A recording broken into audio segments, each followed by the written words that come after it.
Well, good evening, everyone, and welcome to the BLAST R6 Six Invitational 2025. Open qualifiers for the last chance qualifiers for the Six Invitational. That's a lot of qualifiers. My name's Travis, and I'm going to be taking you through the next couple of games. We have got a lot of games to get through tonight. It's all best of ones, all a single elimination bracket. So exactly how this is going to work tonight is anyone can sign up to this one. So we have got teams from Tier 1 playing this one. We've got Ents, we've got Wolves, we've got Wild playing this one. We've got some Tier 2 teams. We've got the XITB Academy, Wild Academy, Myth, the amazing T2 teams that you all know, T2, T3 teams, and of course we've got some amazing other teams that decided they want to give it a go, shoot their shot for Six Invitational. And well, that is the beauty of these open qualifiers. Anyone can get in on the action, and anyone can be booking a ticket to Boston in just a few weeks. So for how exactly the format for everything works, well, let's take a look at the bracket here. So how this will work for EMEA. So obviously another new thing is that EU and MENA have now combined forces. We are now one region, which is great. Obviously, that's how the system will be working next year. So we'll see how things fare, of course, with that. Whether for now is having to look. So you need to hit top 2 in these open qualifiers. You get one shot at it this week. If you're not successful this week, you get another shot at it next week. So you've got one more chance if you're unable to progress today. This isn't a single elimination bracket, meaning once you do get eliminated, if you lose again, you are done for the week. So, of course, it's very, very razor-thin margins here for teams. You need to be on your ball for every single match from start to finish. Currently in a round of 256, there's a lot of games to get through before we hit our top 2 and decide who will be joining G2, EK, XITV, and ROC Esports in the EMEA playoffs. You hit top 4 in the EMEA playoffs, then you're going to head to the EMEA LCQ finals, at which point, if you win that, then you book your ticket to Boston. So it's a bit of a long road for these teams, and only the best will be able to prevail. So that is what we're going to be looking at today. So what we're going to do is the teams are just getting the map ban veto done. It is going to be Wild Academy versus Myth Esports first. So keep that in mind.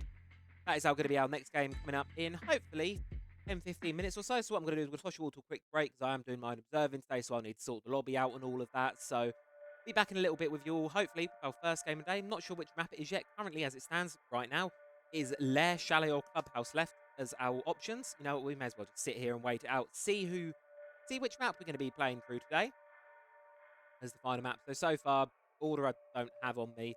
Bank, Cafe, Sky, Nighthaven, Border, Consulate have been taken out. Lair, Chalet, Clubhouse left.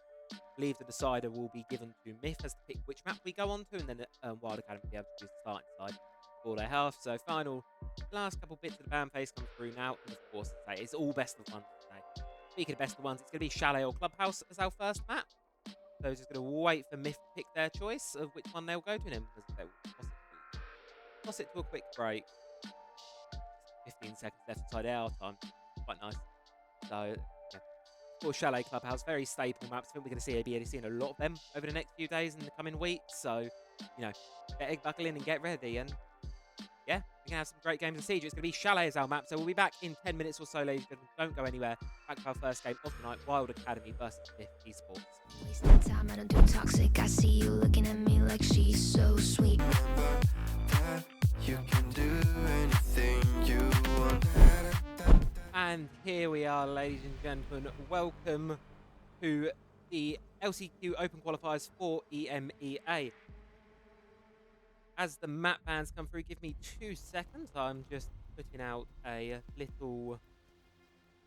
Here we are. Right, we're all good. Make sure the going live tweet is out because I'm infamous for forgetting those. Now, we get into the operator bans here. We've got Wild Academy versus Myth Esports. Now, this is going to be a banger of a game. I mean, can you say any more about this? This is just one of those games, I think, where it's just going to be a great game all around, I reckon. You've got 2 really strong Tier 2 teams on either side here. And hopefully, it's going to be a game that's going to reflect the caliber of this and kick us off with a banger. Now, if you were here watching Oceanic Qualifiers on my channel a couple of days ago, you will have known we had 2 overtimes in a row last Saturday. You will have known we had 2 overtimes in a row. 6-8, 7-8. It was an absolute barn burner of a day down in Oce. So, EMEA, you are my home region, and everyone watching from Europe, you are my home region, and I love you all. But there are some mighty shoes to fill here. We had some amazing games last weekend. I'm expecting more from OS tomorrow, and more importantly, I'm expecting it from EMEA today. You know, there's a reason we're the best region in the world. There's a mild reason I call us that. Let's prove it. Let's put on a banger of a show to kick off the LCQs here. Of course, this is qualifier number 1, so if you do lose here, you get a second chance. And both these teams, well, you've got strong opponents right off the bat. I mean, it's obviously a bit of a stamina challenge. You do have a lot of best of ones to play today. If you are successful, I think there's going to be 4 or 5 best of ones to be played through today. So there's going to be a lot of matches to get through. So you're going to need to make sure need to locate and defuse as many everything bombs goes as well. they We're going to can. be starting off on bar gaming for Attackers have discovered the location of a bomb. first bomb site down here. As you can see, it's going to be wild. They're going to be the ones opting to be starting on the defensive side of things on Chalet. They're going to be giving it a go, seeing what they can get picking up. Operator bands, of course, coming through. Valkyrie and Nazami taking off board. 2 really, really strong defenders. No surprise you want them out of the game. Obviously, for the side of the attack. Shields, no more. Denied. We're not doing shielding anymore. That is, yeah, shields are very much not allowed anymore. We don't do the whole shield thing. 5 seconds And as the left. prep phase comes to an end here, well, I suppose it is time to be getting into that Attackers round objective 1 is to defuse of a bomb. map 1 of the night. Wild Academy versus Myth. His name. 2 strong sides, and really, I've never had the pleasure of casting for either of these two. Either of these 2 teams, so I'm looking forward to it, getting into things and seeing who is really coming out on the top.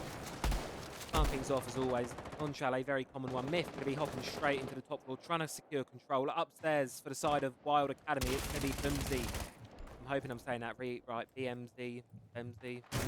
We'll see. Either way, Evan got a teammate above. That's going to be Sneak Sand supporting, and nope, nothing on the run out yet. No one on the Solarium Repel. You do have one on the Canine Repel for the side of Myth, but I mean, too much yet. It's about clearing these upstairs players. If you're Myth, that's going to be your first point of contact. That's going to be Mats and Bimsy hiding upstairs, as I said. But instead, elsewhere, it's going to be Evan to fall down. Sneak's going to be going for a run out, but no, not going to be able to find any success. May just about get away with his life, narrowly escaping Tomatas on the roof. Man advantage now swinging into the favour of Myth. Opening pitfalls against. Luckily, there's not too much active utility on the side of Frost. However, unluckily for Myth as well, Bimsy is going to be the second one to fall there. 3 versus 5 now for the side of Wild Academy. Having to hold on a little bit, make it a 2 versus 5. Shift's going to get one. A C4 almost catches the lead, but not going to be enough to take them out of the lobby just yet. With half the round gone, 2 versus 5, things are looking mighty, mighty good if you're a fan of Myth Esports right now. Really, it's looking to Mats to hold on to this top floor for at least a little bit longer. Try and get some picks. The advantage of when there's only one of you is you can slip by the drones quite easily. And sometimes teams can get a bit comfortable thinking they've got the advantage. And well, Mats is able to get one, but is he going to be able to get a second? Balls out to Keratos, is able to get a second, and now it might just be time to cut your losses and run. Hid behind the piano. Is he going to stick and go for more? I think exactly so. Garen moved upstairs to provide support, trying to pinch Myth inside of Library here, but they've noticed sites leading left to clear, and you can see they're now moving downstairs, making their way down, and they're going to be attempting the plant. It's going to have to be a retake from the side of Wild Academy. Garen's managed to get his way inside. Does he know about the player in stock? Likely does. Here's him, sees the barrel. Is he going to win the engagement? Yes, he is. Things are equalised. 2 versus 2 in the lobby now. You need to win this top floor game. Does Mats know about it on Library windows? Yes, he does, but it's not going to win the gunfight. Ores falls downstairs, and it's just going to be Garen to hold on, and Deal goes down outside the window, and Wild are able to get away with that. Clutched back. A 2 versus 5. Kick things off on Chalet, and they're going to be getting the first round in their favour. Defenders disable the diffuser. Defenders win. What a good play that was, kicking things off from the side of Wild Academy, being able to get in, retake that position, and you had this issue of upstairs. Obviously, the roam clear was clear, but then Mats was able to get upstairs and do a lot of the heavy lifting. Get down, and eventually shut down the round for Myth. Unfortunately, not able to hold on to the man advantage they sowed so early into the round, and now, as we head into round 2, Basement's going to be the chosen site. Clash is going to be coming out nice and early on the side of Evan there. Now, not played yet too much this season. Clash has had a couple of slight changes, namely in the shield counter department. Shields will now be when you melee a shield and they have sort of the knockback animation. That now also applies to the Clash as well. So when you're being electrified by the CCE, you will definitely be feeling the You'll be feeling the effects. Your shield won't be able to stay in front of you.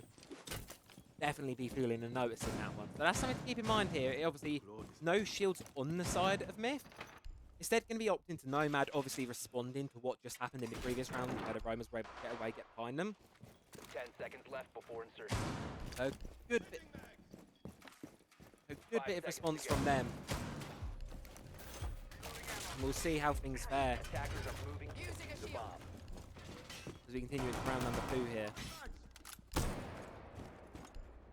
Now, interestingly, from the side of Myth, they've not opted to bring a Thatcher. Likely going to be using the Maverick to get the main breach open instead. Of course, you do have to keep in mind that his Kaid is on the board, so it can be quite difficult to trick those things, especially with Thatcher sometimes, and you have to get the hot spot just right.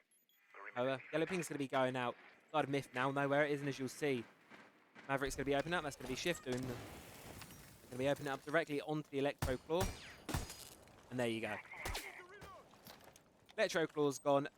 Exothermic Charge going to be opening up the wall. Well, you can see there.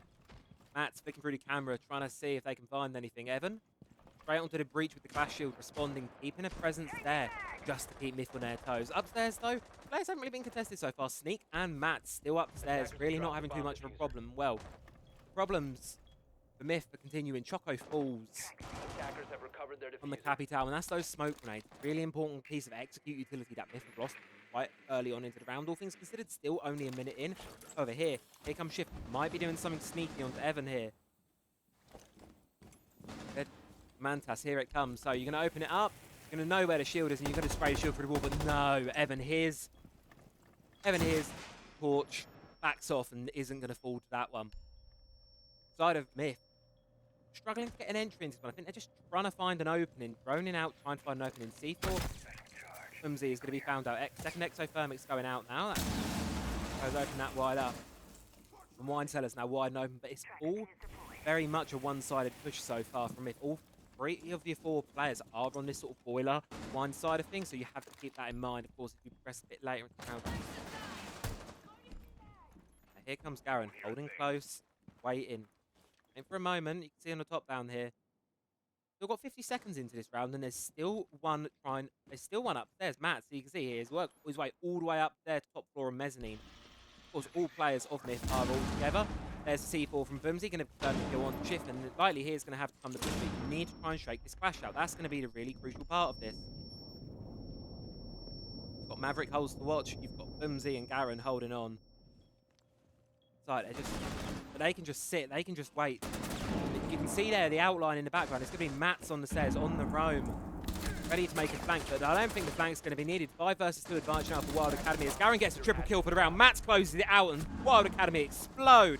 Get themselves a flawless round, and well, there you have it, folks. Wild Academy have themselves up 2-0 lead here on Chalet. Of course, defense is mildly defender favoured, of course, Chalet, so it's not to be unexpected, I suppose. Wild are going to be able to secure themselves this lead. However, of course, for Myth, they're definitely going to want to be getting some rounds off. Kitchen Dining is going to be our third choice of the site, and Scopos is coming out for the first time all game, as well as Lie on the Deimos. Do love a bit of Deimos action. He almost had perfect synergy on the side of Wild Academy. Almost. Defenders protect I the like bombs it from when being everyone has used by matching attackers. calling cards, especially when we've got the actual orgs playing in these matches. It's really fun to Attackers have located a bomb. have the matching background cards. So guys, 3 Ps. It's okay. Well, at the end of the day, background cards don't matter. What really matters is Siege they're playing. And at the minute, Wild definitely having stronger start to things on these operators. Going to be getting repicked for the side of Myth. Interestingly enough, the offensive top floor side of the bedroom objective, that's often the primary bomb site for a lot of teams. A lot of teams really do like to bring the top floor bomb site. We can see the players sort of roaming around right now, so being set up there. They like to bring that site. Interestingly enough, Wild have opted not to go there at all. This will be their full site rotation. They can go back to their preferential bar gaming here. Defender exposed. They've not opted to go to this top floor site once. A bit of invasion for you, and of course the Scopos. A really big problem for Myth so far has been clearing this roam, but of course Matt's able to get away with something a bit nutty twice in a row now. And the scope, I think, is going to really solidify that play style for Wild. If we're going aggressive, we're going to try and really sort of see how much pressure we can get behind you. If we can leave a player slipping behind, how much chaos they can cause. Kyra's going to be going in now. See there, and it's going to be sneaks on. Likely going for a run out. It's going to fall to the Claymore of Choco. That's over towards sort of more library area. And you can see there, Choco, what with the DMR, watching that player in the bathroom. If Evan walks across that window, no doubt, certainly a dead man. If you try and swing it, you see the player. It's going to be an exchange between the two, but Choco is going to fall. Elsewhere, Myth have been able to get themselves another pick. They just need to be able to convert this. This was, of course, the issue in round 1, not being able to convert these man advantages. 3 versus 4. We've got 2 minutes to work with. Still plenty of time to try and clear this vertical out. Try and hunt these roamers, and that's exactly what Aura's going to do. Going through the basement, going for a bit of a backstab. The challenge is the one from the vertical, but Evan's going to be better in that situation. Drops Aura's, double kill for himself. And Garen and Evan left to hold on for the side of Wild Academy. Engagement on the Solarium stairs here. This is crucial. Domatus needs to win this one here. Needs to get through. He's going to make a challenge. Shift, as you can see, is outside on the trophy window supporting. And here comes the hop in, but no. Going full. Immediately traded back to Domatus. The shift is only down but not out, so they will be able to be revived. And then it just leaves Evan 1 versus 3 with a minute. Time isn't going to be able to be played to your advantage here. You're going to have to win these gunfights. And it's a beautiful wallbang from Evan. Keeping him in the game, but no, it's not going to be enough. Myth going to get the 3rd round across the board, get themselves on the board. They have the first attacking round there, able to close that one out, just take the man advantage, do what they couldn't do in round 1, the crucial component of you just play that trade game. You get the man advantage early on, and then you just trade the kills back, trade the frags back, 1 for 1, 1 for 1, 1 for 1, until the round is done. And that is exactly what Myth did. Played that pretty much to perfection. And as you can see there, it results in the round win. Very similar thing at this time, of course, being tried from Wild Academy. Very, very similar lineup to what we saw before from them. Not too many surprises there. See, as we head towards bar.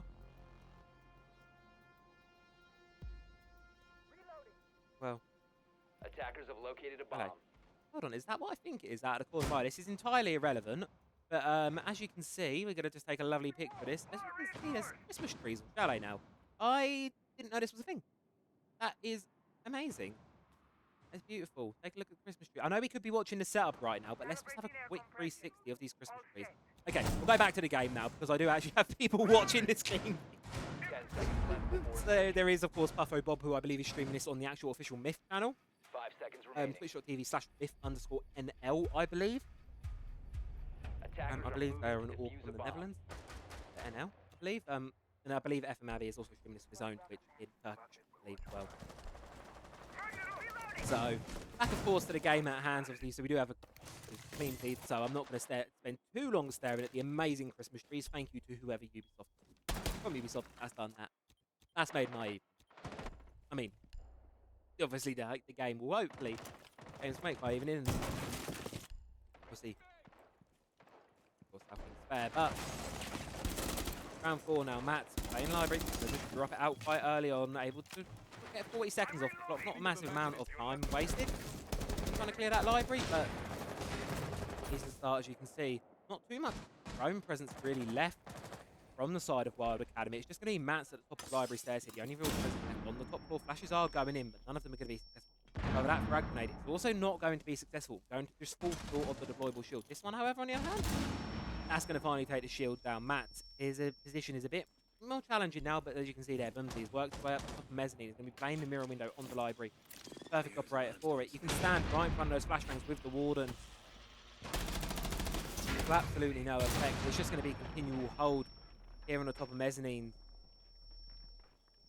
Come on, Hive's going to be giving Bumsy's position away. Likely, of course, it was already known by Myth that there was a player playing sort of towards the mezzanine. Drone from Choco's going to be coming in, trying to find the player, just confirm still presence is there. Also, he vitally there sees the second one on Matt. So they know there's 2 players upstairs now. Minute 15 left on the clock. We really need to start getting an opening pick, and that's exactly what's going to happen. Everton Sneak going to be giving themselves away yet again to another Claymore. not having the strongest of starts to this game. Currently 0-3. Here comes the push on towards Matt. So he's not going to be able to fight off both the players from Myth, and push across the top floor continues. But downstairs, Wild players explode. Both Garen and Evan find themselves a pick each, bringing it 2 versus 3, bringing it a bit closer. Now, Evan has also managed to make their way into the basement. I don't know if the players of Myth are aware. If not, Evan could play backstab here. Myth, 45 seconds to work with, plenty of time to find that remaining player. Of course, they'll know the position of Garen. But if they push towards Garen, they're very, very likely to also push in towards Evan. And that will, of course, spell disaster. 25 seconds now. It's really all down to Garen to stay alive. They shift, getting ready to explode inside on command. Evan, there goes Paul in the backstab, able to confirm a pick onto the lead. 15 seconds And to go. there's the 15-second mark. The Myth, they've got to push now, and they know Evan's downstairs, so they just have to push really quickly inside. But in doing so, they're going to push straight into Garen. Evan on a triple kill, and then Garen closes out the round for Myth. And Wild Academy, they've got themselves another one on the board. Another successful defend on their primary bomb site. Not quite the turnaround, the crazy sort of 2v5 comeback that we saw last time, but a solid round nonetheless. Still, want to really give credit to these roams that are able to slip by Myth. Wild Academy doing a phenomenal job to be able to get these players behind the front line. And then they always seem to know when is the best moment to pull the trigger and to get themselves engaging in that gunfight, engaging behind the enemy lines. And a lot of the time, they're single-handedly doing massive effort to bring the round Attackers need into to the locate favour and defuse as many bombs as they can. of Wild Academy. Myth Esports now, of course, Bomb located by best they can attackers. get here is an even half. That is the best way things are looking as it stands. Even half, of course.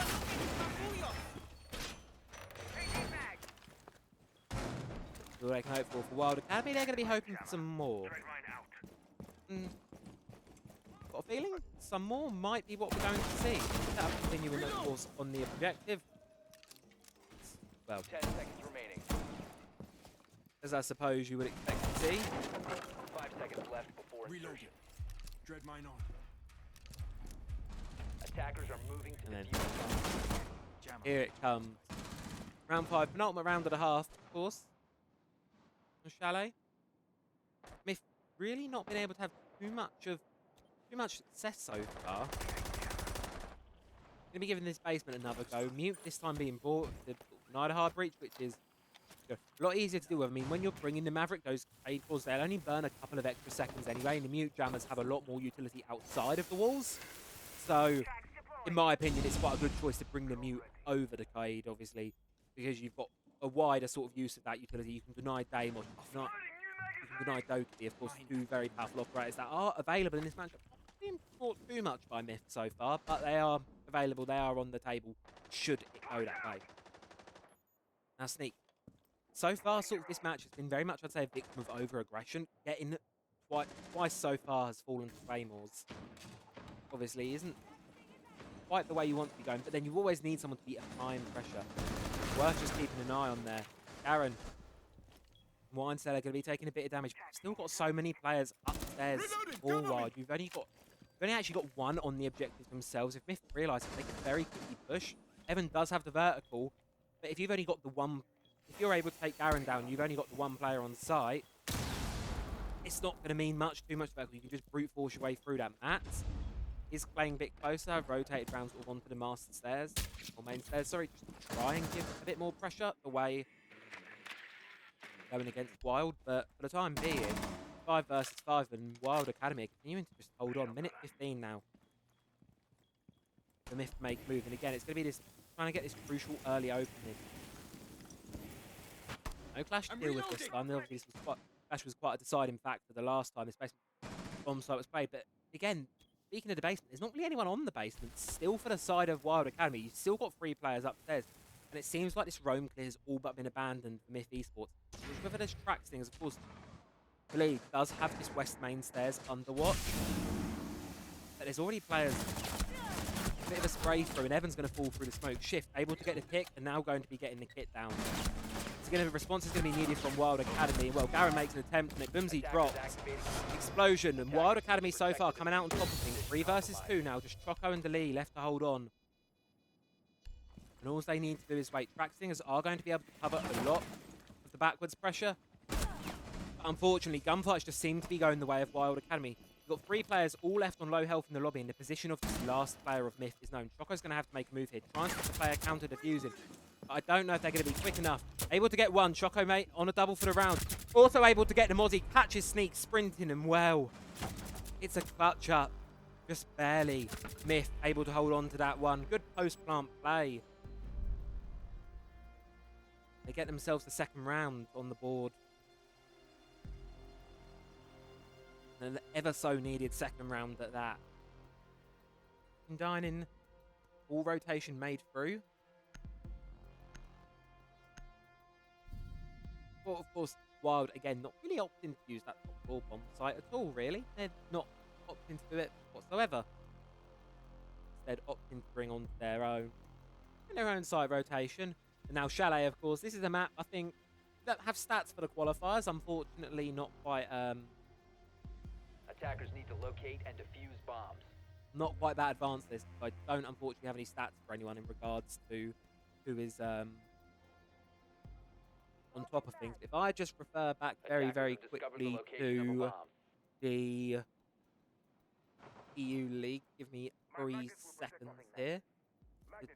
Recent matches, Europe League 2024 stage. So if we refer back to Europe League 2024 stage, of course, probably the most relevant, most recent for this. Of course, we are on a new patch in space, so obviously do take all these stats, just like Rain of Salt.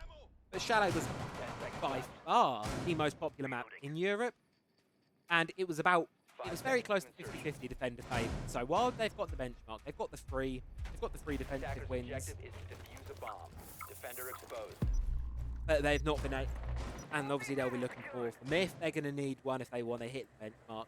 Of course, it's going to be Wild looking to take that. Looking to take that benchmark, that sort of middle mark we sort of expect teams to be able to get away from. Really cheeky little C4 from Bimsy. I think as soon as he here's the player, C4 is going to detonate, but no, Choco's a bit too far back. Pops the Claymore down, anticipated a run out, but not going to have to worry too much about that anymore. Of course, haven't played the game in a while. These Claymores were changed a little while ago, where now they're instant activation. There's not that second they used to be from where you hit the beep of the Claymore and then the detonation just detonates instantly. They're a lot harder to shoot while doing the run out, and you have to basically have pinpoint accuracy. There is no room for error there. Much more difficult to pull off a run out, and even at this level of play, do you rarely see the run out successful. The drone, very narrowly avoids death there. Matt's, of course, prone on the stairs. Rotero drone forces him out of position, and then trying to force him into the line of sight of Aura's underneath. Not going to be successful enough. And look at this amazing vertical work here from the Buck with the small grab. You can, the one beauty of the Buck, you're able to work the only vertical operator in the game that you can really work from underneath. And of course, Aura's is using it to his full potential. Being able to work up on the basement. But here comes a player. Here comes Evan challenging. Just has to be cautious of the one underneath and the one on the rappel as well. Magnet's going to go, and immediately Trophy Stairs position has been reinforced, and in addition, it's been reinforced by an additional player as well. C4 from Garrett is just about able to catch Shift there. You can see the outline there. It was a very close one, but is indeed able to shut Shift down.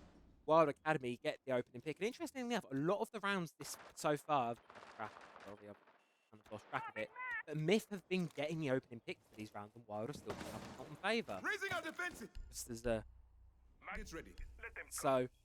Attackers have Wild recovered Academy, they've been quite successful so far if they get an opening pick. For the most part, I think they've been able to really convert it. But it is traded back. Choco able to get a double. Sneak and Bimsy going to fall, and it's really this top floor as a triple for Choco. And now it's just Wild reduced to 1, and Myth Esports, they're going to tie things up 3-3 as we move on towards our second half. Just an explosion on site. I think they realise you only have players upstairs on the side of Wild Academy, and all of a sudden you have this issue of, well, and where they are, they're not going to be able to play the vertical angle. Of course, that was all of the work off the back of Choco, getting that triple kill upstairs, forcing the players out of office, out of master bedroom, towards the lane where they can't really impact the site from the vertical play, and then of course they're having to run down Trophy Stairs and straight back into the objective, which as you saw there, was not too successful. Not much separating these two teams so far. And obviously, especially, sometimes you can find at this level, the game Attackers need to locate does and sometimes defuse tend as to many lean bombs favor when as you're they not can. playing. I find sometimes that attackers do sometimes struggle a little bit more, so we'll see how things fare. But Smith, definitely a very solid attempt on their attack, and as you saw, it was a really good outcome for them. 3 rounds for each. If you look towards the path, Darren and Oris putting up massive numbers. Choco as well, 8 kills themselves. 3 players really, I'd say, that are a hair away from double digits, hitting that 10 kills mark. Pretty much everyone in the lobby, I'd say, you know, pulling their weight, pulling their 10 strings. seconds Obviously, I left think before insertion. I want to see the aggression from Wild 5 continue seconds on left their before attack. insertion. Their aggression and their Attackers are heading out to defuse a bomb. the aggression really worked on their defenses, so I'm quite curious to see how things will fare on the attack. See, fly over shallow there. Camera's going to be gone.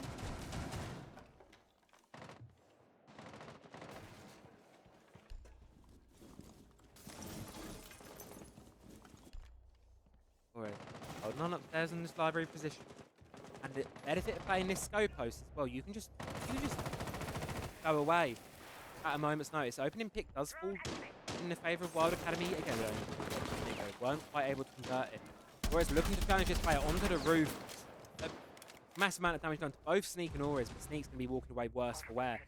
But Bumsy, you're going to be walking away even worse for wear. Choco, able to confirm the kill. 9 frags now.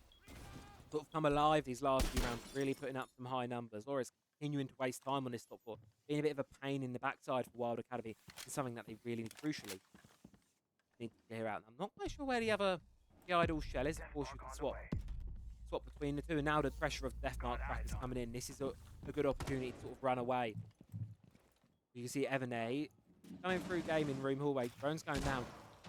Hunt is on for these roaming players, and now the remaining players Smith, they're falling back to side. C4 is going to detonate from Choco. Not going to be quite successful.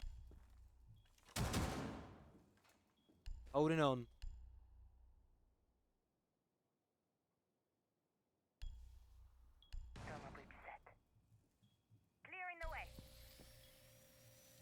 Holding on for the plant. Minute 15 now. Nice. Bit of a slower round, really. Not big crazy aggression I think we saw from Myth's defense. But things are working out for them. Matt's able to get a pick onto Dominicus.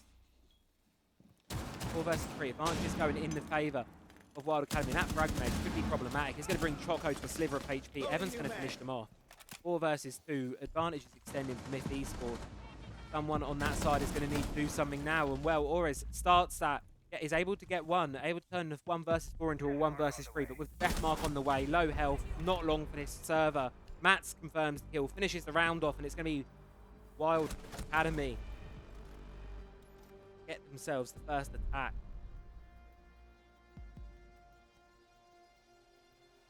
Take things down. Well, we're in for a close game.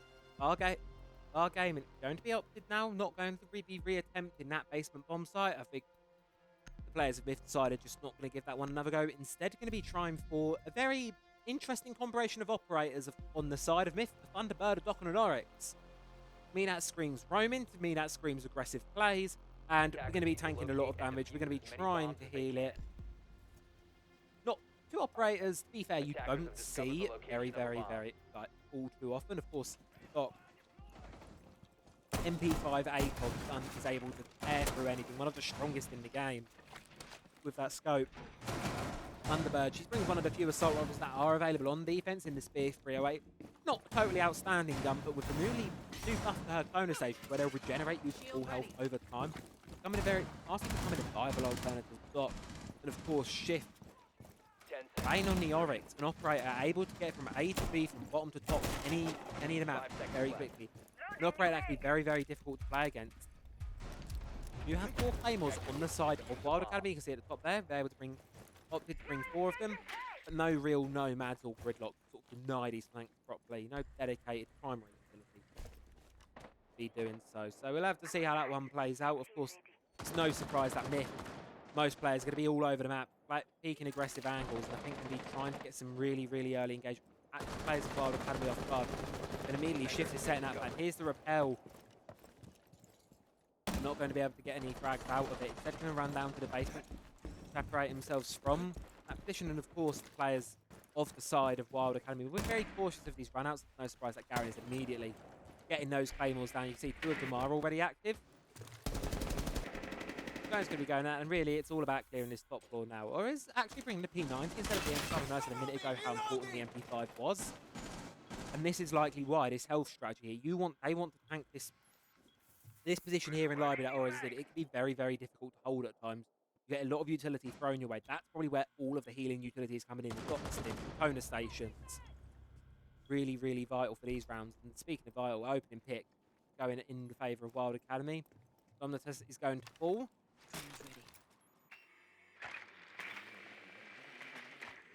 Drone's going in. Second shock drone for Bumsy is still in pocket, of course.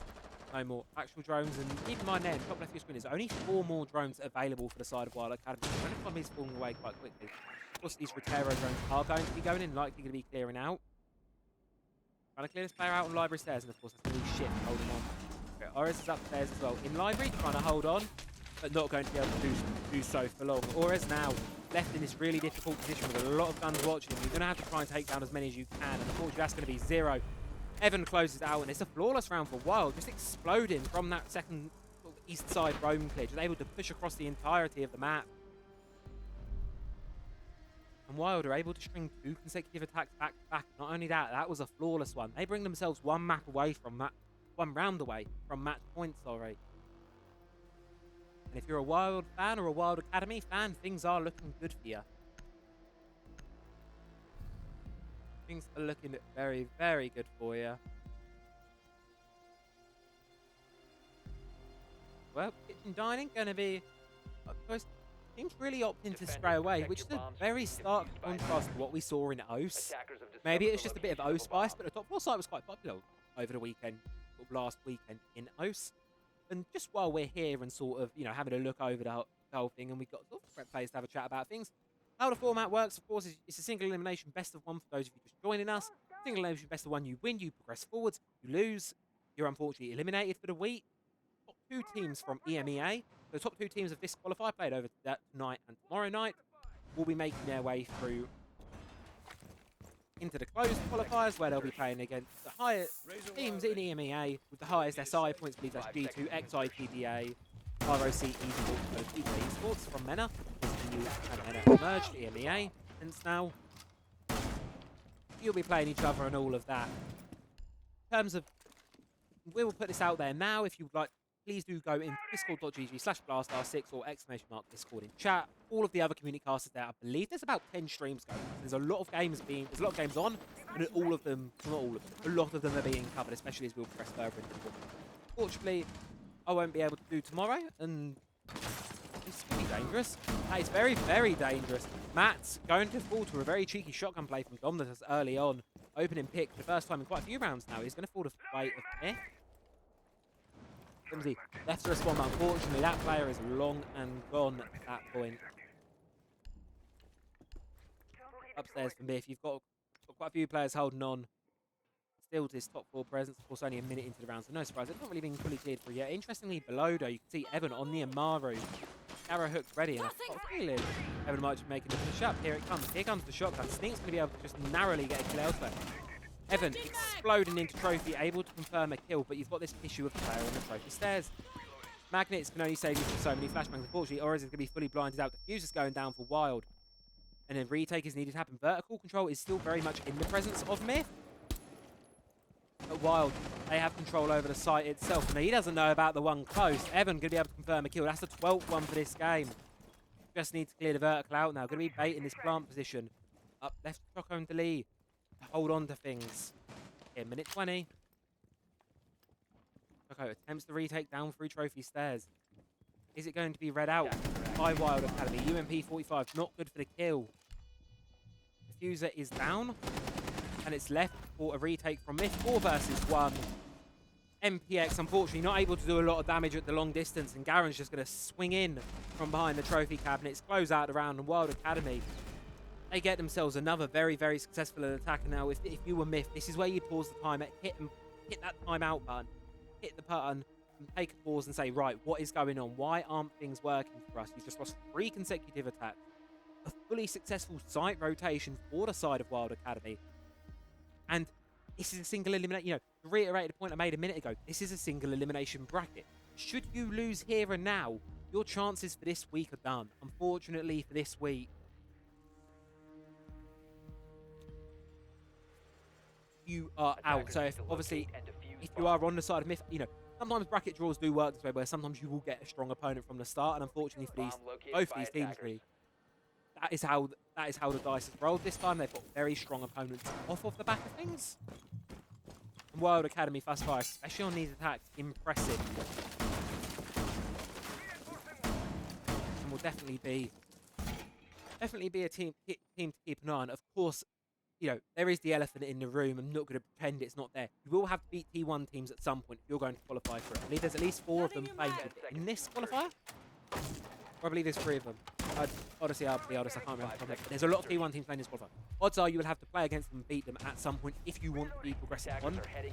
In the open qualifiers, there's a lot of competition and there's a lot of tough competition. But so far they've impressed. Wild Academy is certainly putting up a good performance on Chalet. Keeping things interesting. Myth seem like they can be going for a lot of aggressive run outs this round. You can see there you got 2 players up here, Shift and Orez, ready to make a hop. Now I do believe Orez is substituting in. I do want to believe I read that. You can see here Garen's watching the run out, waiting for the sound cue. Little does he know he's 1 trigger pull away from a freebie. Onto Orez. Work on the basement. Carriage door is going to be started to be made at Wild Academy. Oh, here comes the run out. Evan just narrowly missing Scopos from the right side, ever so slightly. We are playing a maxed out FOV, so whereas we may have just have seen it on the right side of the screen, Evan may have not. No, a lot of these players play for the lower rate. We are on max FOV. That's possible. Not too fussed about these angles. But important thing is, if you're a Myth fan, Orez is able to escape with his life for now. Smoke going to be the one targeted by Deimos. That's going to be Domitas. Retreat him down the western stairs to the basement as well. Whimsy going to fall. Troco with yet another opening pick, entering the double digits now. 10 and 7. Having a great start on things.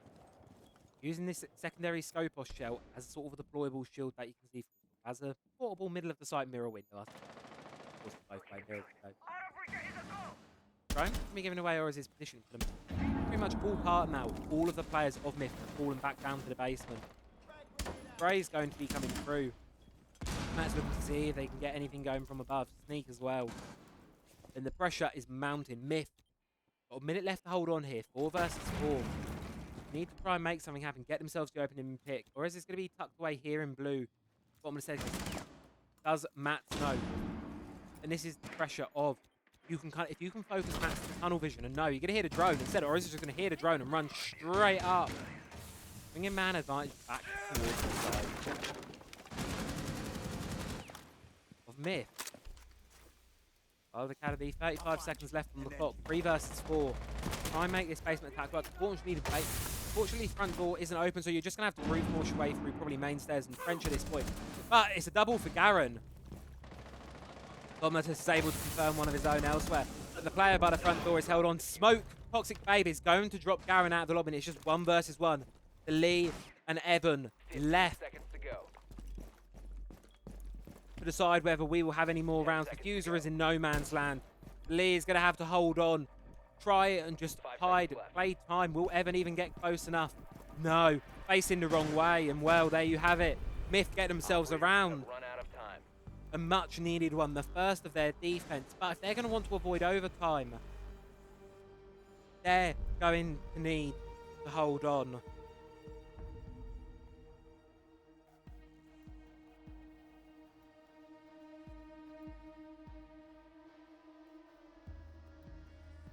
There you are. Will answer, of course, you all in chat. Just sorry, obviously, it is on a 4-minute delay. I'm observing myself, so what I'm saying now, well, I will have already responded to and in regards to what I'm casting next, I did Attackers say need to I locate and defuse bombs. was asked to cast for the provide a clean feed for the Myth games by Joshua Bob, who I believe is casting it on the Myth channel. Attackers have located I a said I'd bomb. cast the Myth games for them. So I'm not sure whether they're going to want, if they're going to want me to follow Wild Academy or whether I can go off and follow someone else and they'll just cast whoever. I'm not entirely sure. We didn't get that far. So we'll PBC who we're casting next, what we're casting next. Likely, I'll say most likely it probably will be Wild Academy we'll be following next. I'm not sure who their opponent will be. I can check that one for you all now if you give me a few 5 seconds seconds. left before insertion. Scroll down all the way to map 62. Attackers are moving. So we'll be playing Pacific Esports R6. Wild will be winning this. It'll be Pacific Esports who will be going head to head against the winner of this one. As I say, PDC who is actually what's observing what, but there are a lot of observers and community casters tonight. As I say, discord.gg/BLAST R6. Get in, go and ask. Attackers drop the diffuser. There's a list of all the observers. As I say, in fact, tonight, there's a lot of people, and well, Flimsy, fourth kill of the game, able to drop Ores early on dot, not able to really hold on to library too much. Of course, bar stock. That library is very crucial to be held. And Wild Academy done a great job to be able to clear it from themselves so early. No mirror window on Mezzanine. Second, be opting for the cap can. You know, when time gets pressured, that cap can, I say, his value in the round becomes exponential as the round increases. As time goes on. At 15 seconds, you don't have the opportunity to check doorways, but here come the frag grenade. Domitus running away, but able to escape with his life. Even just shift upstairs alone. Schwats onto the upstairs Scopos shell. Could we see a flank here? Do Wild? No. No, they do not. It's a pick for shift, and immediately you can escape. You get your pick, and then you run straight back down to the basement. And that is the beauty of the Scopos.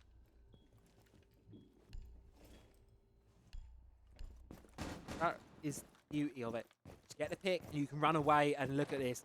Matt's chasing ghosts. Like, we'll see the shell, so we'll likely know there's not going to be any more players able to just immediately teleport behind you upstairs. But that's done something very crucial for Myth, and that's given them the man advantage yet again. 6-4 now. But as I said, they're going to need to win this round, and they're going to need to win the next one. But speak one round at a time. As it stands, they're on very good track to win this one. 55 seconds. Players of Wild Academy are getting ever closer to sight, but then, bit of a whiff from shift, and Matt's is able to capitalise on it, flicking around and confirming the kill. No help in the process, though. The Toxic Babe could certainly take another player out. Two of those left in pocket, and well, it's going to be the lead. Double kill when it's needed most. Able to flank up from the basement, get 2 kills, and leaving just Boomsy all alone. Inside of sight, I'm not sure if the players of Myth know. Seems like surely going to hear the player crouching. Free Fire's going to be coming and giving the game away, but Choco is good for it with the SMG-11. Question marks in chat. I think the Free Fire just started a little bit early there.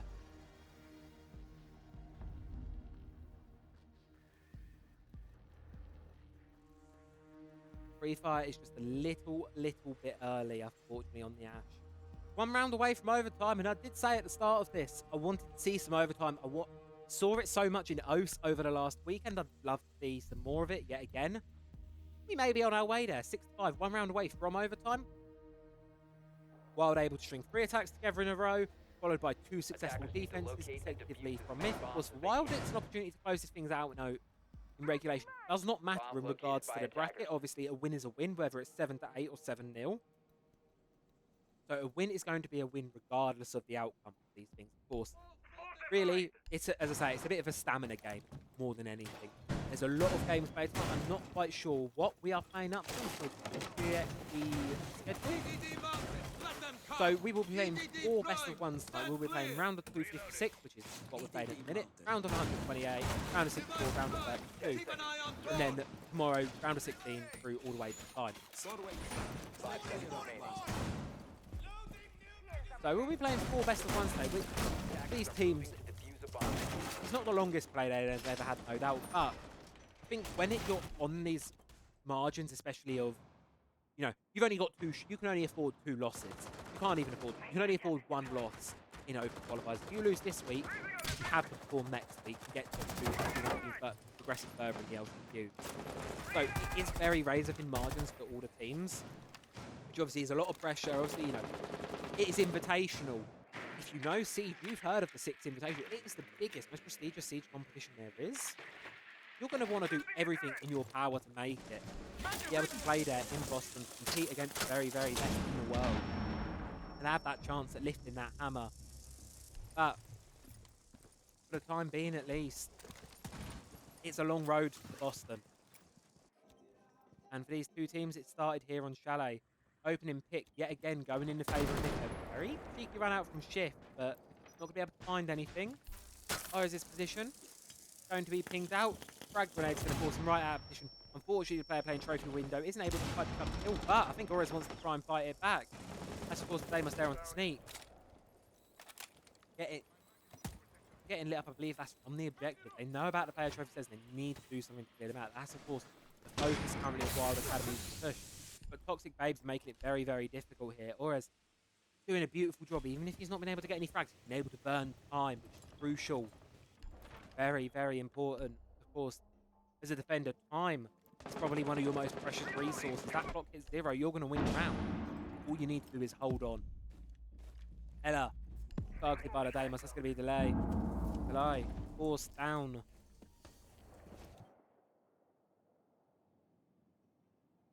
Reloading ammo.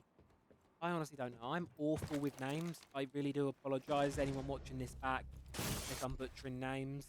Speaking of butchering, Aura is continuing to have a great game. 10-10 now. It's double digits mark. Even Wild Academy 3 versus 5 as they've sort of stalled out a little bit. No one's really been able to get inside the building yet. Anyone that has been very quickly shut down by the burn from here. Doing great so far. 40 seconds now. Just need to keep a lid on this one. Myth. Flimsy. Able to worm his way upstairs. May have other ideas about this one. Player in bathroom, none the wiser. Troco's going to fall. And here comes, but look, here's the player. On trophy stairs, and not long for this world. Ores finally falls, but there's 20 seconds left on the clock. The attackers are going to have to go faster. Sneak, chasing ghosts down in the basement. Evan, explosion from Wild. And now it's just delay. Left, 1 versus 1 for the game. Is able to win it, and overtime is required to settle this one on Chalet. Going all the way to overtime. Settle things. At least 14 rounds will be required. Things have been kept ever so close between these two teams. Myth starting with the advantage on their... Oh, I can't even say advantage. It was 3-3 on both sides of things, so there's not really a favoured side. I'd argue for this one. Basement's going to be the site of choice. Now, overtime is where you tend to see one of two things happen. This is where the pressure hits. Of course, you know, you're 2 rounds away from falling out of this week's qualifiers. This is where the pressure's going to start to build for these teams. What you need to do is you need to really... You'll still see one of two things. They'll try something wildly different to what you've seen from them so far. They'll throw a bit of a spanner in the work, try something a bit different. Or you'll see them play it very safe, play it very default. Myth, for the most part, it seems like they're playing what they've played so far. Bring the Rooney on the board. Goes Siri Gates, of course, going to cause some problems with the utility and change things up. It's not massively so Wild. Similar story, very similar to what they've brought so far on these objectives. Nothing too different.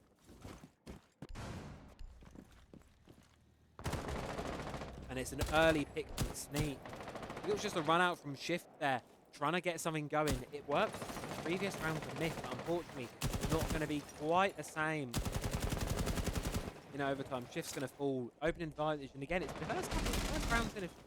first few rounds going to be going the way of Wild Academy. Domitas. Getting close to the window. Here at Top West, maybe looking for a hop-up, maybe looking to get something, but the man advantage for Wild continues.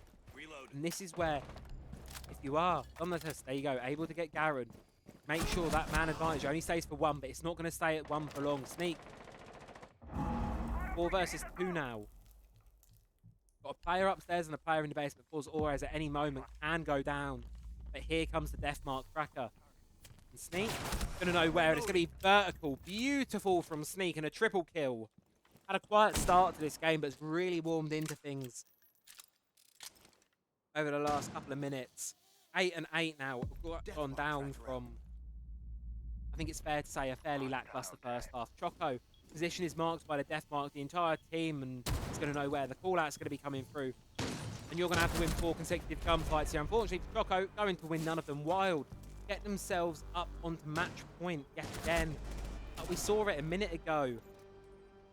Wild choked out on match point 3 consecutive times previously. So in a way, this is quite risky.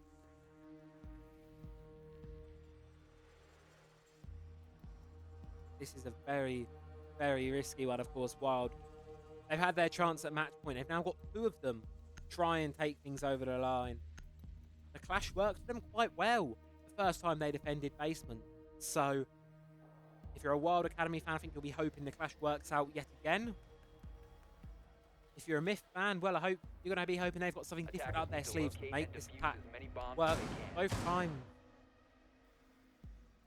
Because the first time, excuse me, English. The previous time this map was played, this site was played, sorry, with a clash on the board, it was a flawless for Wild Academy. So you're going to be hoping there's going to be a bit of a different response coming out from Myth. They're going to be changing the operator lineup slightly, going to be reflecting that.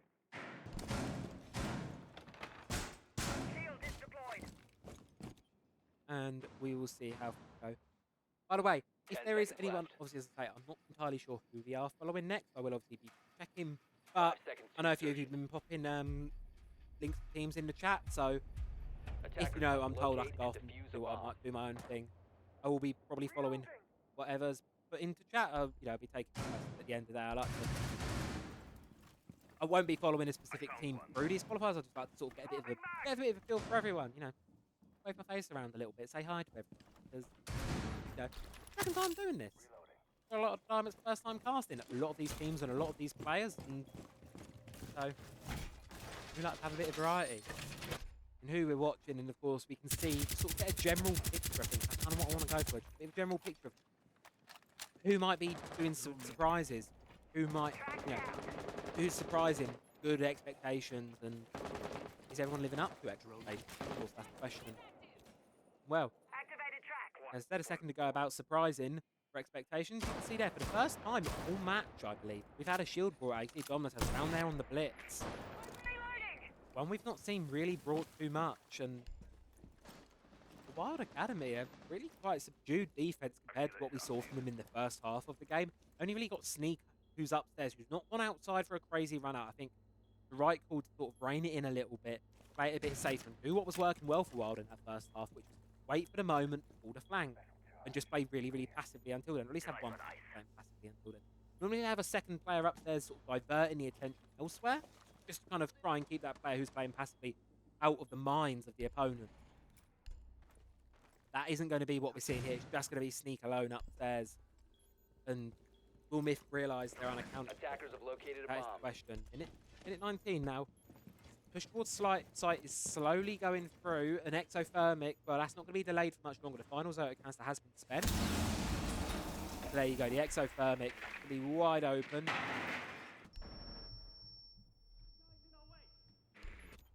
And you can see the assault here for the Wild Academy really is mounting up. You've got all 4 players pushing towards his wine sign. You do have Delay upstairs watching on the track stinger. That's in the event of Mckenzie taking a lot of damage. Going to just about get away with his life. C4 is going to be spent and not going to be too successful. And it's just a bit of a brawler. Clash versus Shield. As I said at the start of this match, you see there the Clash moves the shield. It has that knockback effect on the shields, meaning the shields are incredibly vulnerable. And the players of Wild Academy are going to be able to play the advantage of that. And it's all just falling apart for Myth here. 4 versus 2 down. Evan bought to a sliver of HP, but should be able to survive for a little while longer. Ores and Delay left to hold on to the game. 15 seconds. They have to make their push in towards the objective, but with a clash on the board, multiple guns staring in their direction, it's not going to be enough. And Wild Academy, they're going to get themselves their first victory of the day, and they are going to get themselves the win here on Chalet. A hard-fought victory, a very, very close one between both these two teams. But unfortunately for Myth Esports, it's not going to be their game tonight. And Wild Academy, they played themselves a phenomenal game of Siege. 2 players on 15 kills. Evan and Garen have 30 kills between them. And a great, great start to the night from them. We'll be back in a little bit with the next game of the day. TBC on who just yet, so don't go anywhere. We will be... I'm going to update that. We will be back in a little while with who is there next. So don't go there. We'll be back.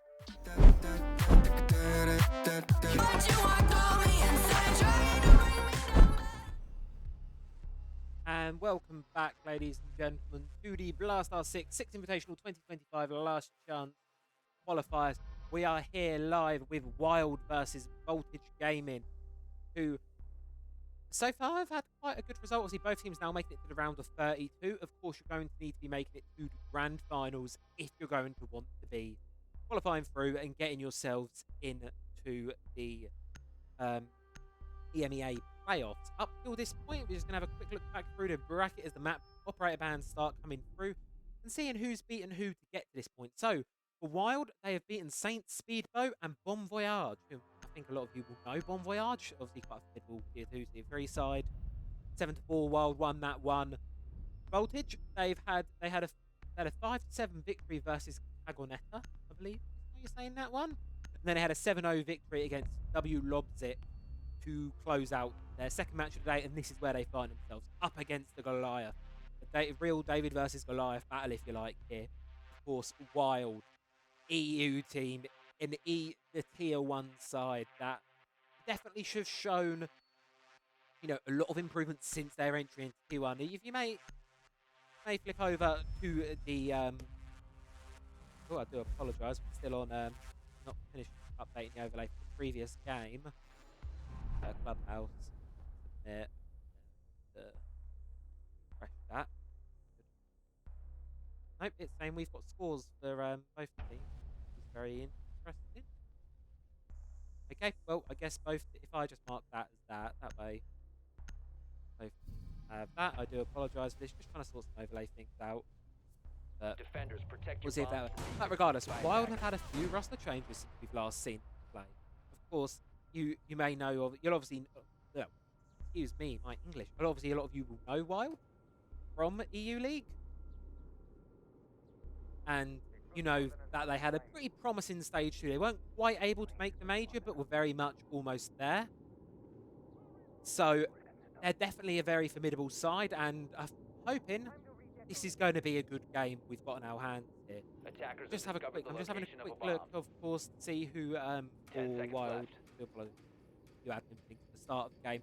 So yeah, so 5 for Wild, seconds you to may notice insertion. roster slightly changed as usual. Used to seeing them play back in EU League, of course, Attackers' bringing objective on the is to side defuse a bomb. of Newport and Jaxu, who are coming alongside as replacement of Packball and Dodo, who I believe they're playing on their own teams, Packball and Dodo. I'm not sure how they're getting on, but I'm pretty sure I did at least see, I think it was at least Packball I saw streaming, and I believe Dodo was part of the Hungarian team. I want to say, I may be horribly wrong on that one. Do apologise. So those two are still off. They're still playing. They're just currently on the bench playing Wild roster instead of Jaxu and Newport. So it will be interesting to see how they get things off. But to start things off, it's going to seemingly be quite an aggressive round for Voltage Gaming. Going in straight in, 2 kills to open things up while we're quite distracted. This Mirror here, correct. He's going to have to hold on. He's got a player on bar from peeking, and he's got a player in from bar. Instead of retreating down, he's actually going to be retreating up the stairs towards the top floor. As the players of Voltage Gaming start surrounding, they're going to drone, trying to find out. Here comes Leighton from the bottom of the main stairs, coming up to support his teammate, try and cover a bit of a retreat. But the roam presence from Wild has been all but eliminated. Speaking of eliminated, Leighton, he's going to fall to the ace. Freck and Jaxu. Beautiful shot from Freck, 2 versus 4. The cow on Hive's going up. Both players of Wild separated. Jaxu, he gives his position away by firing onto the player at the bottom of blue. really forced to make this rotate. All players of Voltage left stock side. I mean, instead of dropping through blue, dropping through trains, just storming straight inside. Armory is now firmly under control of Voltage game with half round still to work with. They should have this one under control, but not if Jaxu has anything to say about it. Explosive first round here. 2 kills so far, 2 vectors in hand for the side of Wild, and they're going to need to make sure those guns sing if they want to keep themselves in this round. Voltage had a massive advantage here, but now they're sort of in a disadvantage. You need to have, you only have one gun up at a time, covering the plant, and the plant is going to go down. Freck is able to get the kill, but it's now a 1 versus 1.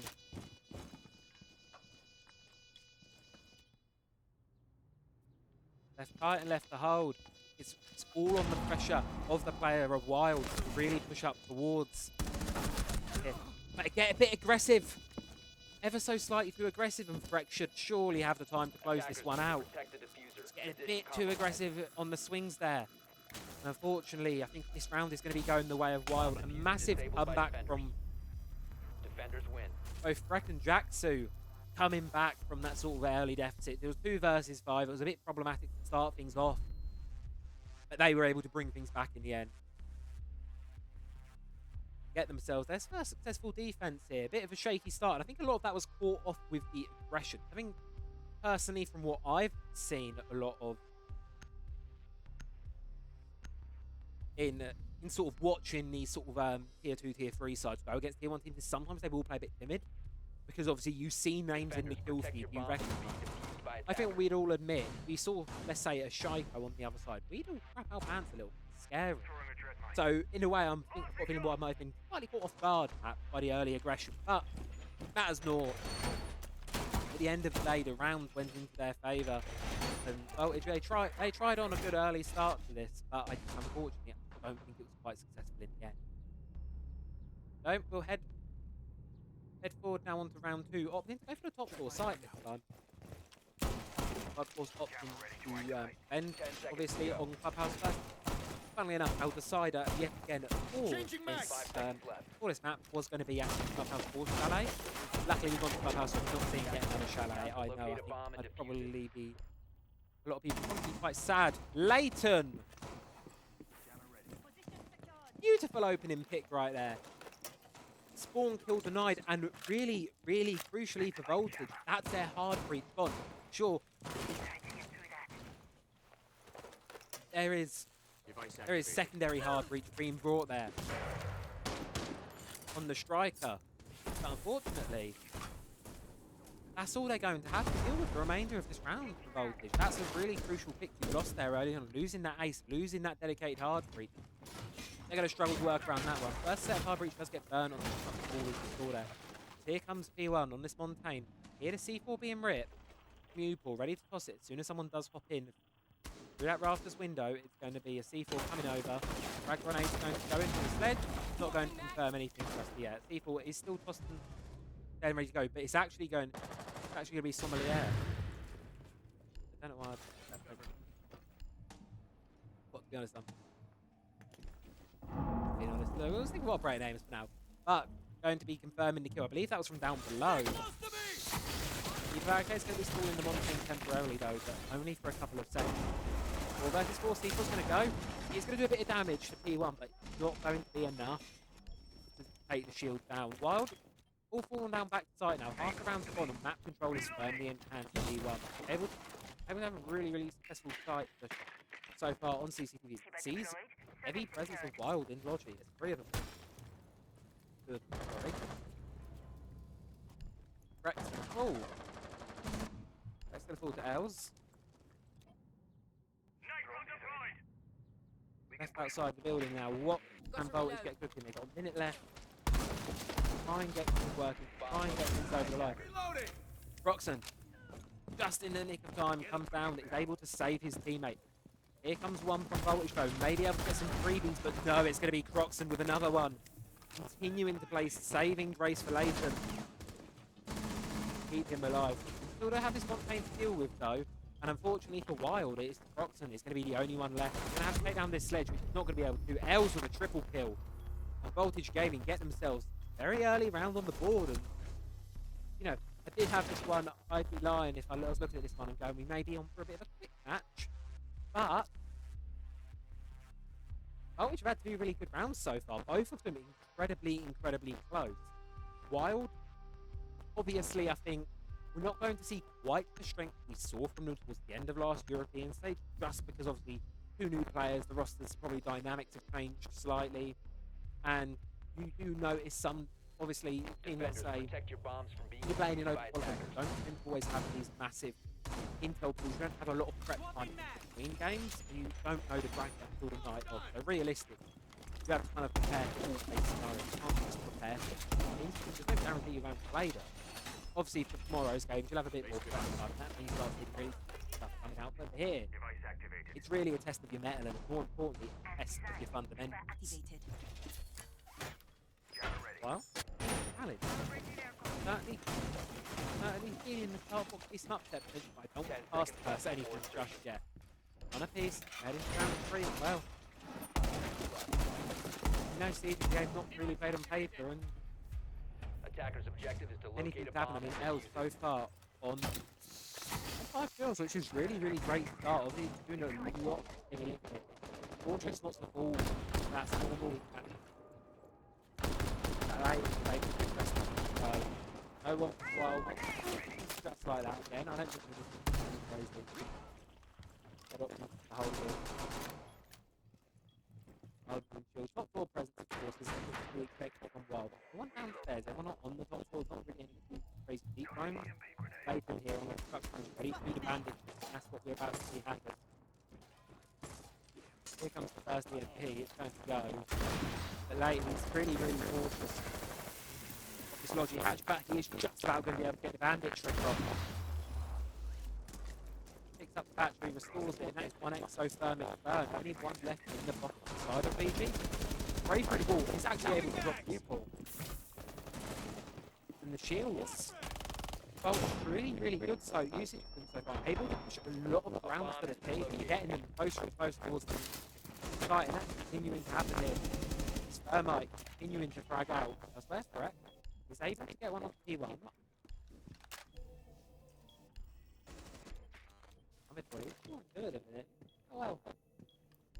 And well, and obviously this is the beauty of the World Qualifiers. I've never actually won World played before. I mean, it's always very interesting to see how these new teams are going to come in and play. Or I say, good to me. It's always fun to watch the teams learn their face off. Learn them together. Well, of course, we've seen the final before. We'll the rest of the people on this team's over the top, so that is coming up worse for wear. And with Sliver playing the team. Playing who went to jump post as well. While these players as well are just able to really well, Mohamed Boy pushes in on his own flashes himself, but is still able to come out with success at gunplay. L's close to one up elsewhere, and now it's just Freck. 4-on-1. Makes it 5-on-1. He's got a 1 versus 3 touch. Does have a mirror window to be used, but the defuse is going to be going down behind. Attackers Also, it's 30 to go. A beautiful one tap on for L's. It's going to need to be a bit more than that. The might in fact, who I made in heaven. But it's going to be the 8th. It's Freck! Able to clutch it post plant, and yet again, another round. Another post plant just slipped out of the hands of Voltage Gaming. And Wild are going to walk away to victors, get themselves a second one. Defusing attempt failed. Defenders win. Well, Freck with the ace. I mean, what more can you say to that? It's so hard to shut down these players, unfortunately. Just these post plants have not been going the way of Voltage Gaming. They've just been given a couple of 1v1s. However, I would argue there's still quite a bit of hope in the sense that so far at least, every round has been close. Every round has been down to the wire. So there's really a lot of potential here for Voltage. It's just this last guy in the second of 2 rounds they've lost the post plants. That's just falling Attackers away need to from them. locate and defuse as many bombs Slightly as they mixed can. with a lot of these wild players. Sort of showing how effective they are. And there's 2-1 up now. But the Voltage, I think, so far, I mean, if you look at both teams' scoreboard, scoreboard is very heavy towards got 1 or 2 players at the top of the scoreboard. Really 10 limited. seconds to insertion. really pulling away above everyone else on the team, and then you sort of don't have as much going on towards the bottom. Of course, early in the game, everyone is going to have frag at this point in the game, but really, I think the next couple of rounds are going to be dictated by who of the players who is currently sitting on 1 kill or currently sitting 0 kills. Who of those players are going to be able to go and get themselves started on the board, get themselves in the game? That's really where I'm looking to. I'm looking towards those kind of players and see really who's going to be taking the next few rounds.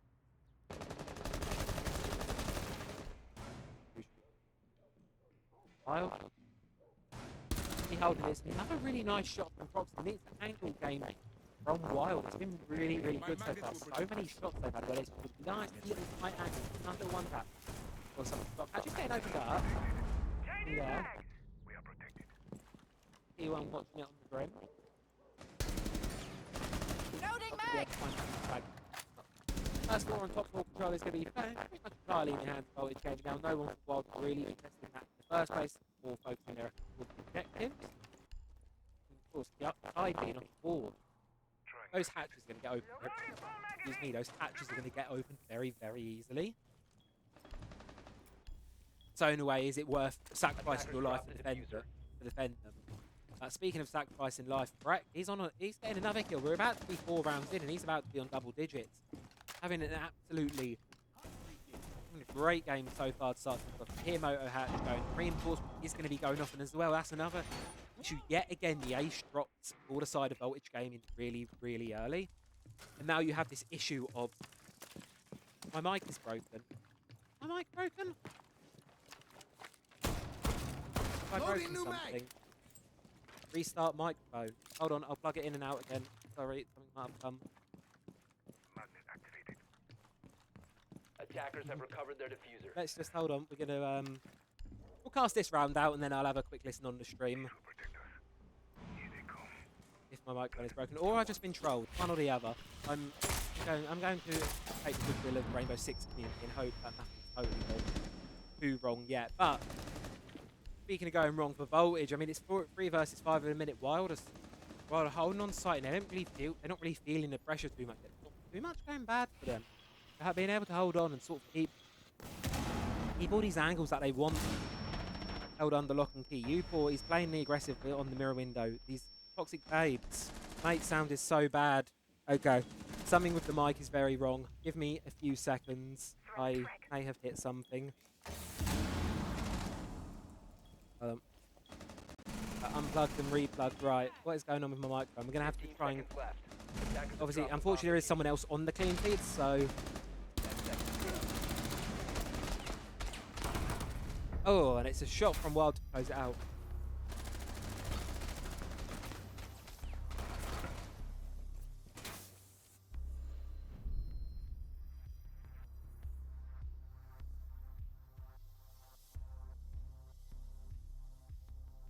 Out the issues. Right, my bad. Let's hold on. I'm just going to. Yep, the mic is definitely not working on the stream. So what we're just going to do is we are just going to. I'm just going to turn the audio monitoring on for OBS quickly. Audio monitor, and hopefully I'll be able to hear myself a bit better, and I can try and fix it up. Give me a few seconds. I do apologise for all of this. So let's just see. Right. Okay. I think plugging it in and out seems to fix it. It sounds better on my end. Things sound better on my end. Okay. Reload! Right, testing 1, 2, 3. Right, okay, that seems to be fixed. Right, that should be fixed. Loading mag! Let me have a look at you, Capullos!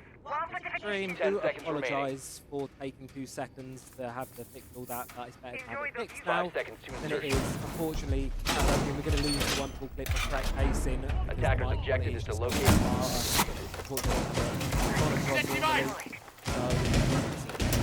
my bad, likely loose while. But yeah, things do go like that. Thank you. Much appreciated. Right, back into the game on hand. Wild taking themselves yet another round. 3-1 up now on 3-1 up on Clubhouse. And seeing what they can get cooking. Cash CCTV is going to be our site of choice. This time in this hardball is going to be the important part. Mirror trick on side of the inside. Reloading, cover me! the outside of this external wall. Actually, the ectothermic going out of this side elsewhere. Oh, that's going to be towards Proxon, taking him down out of the lobby.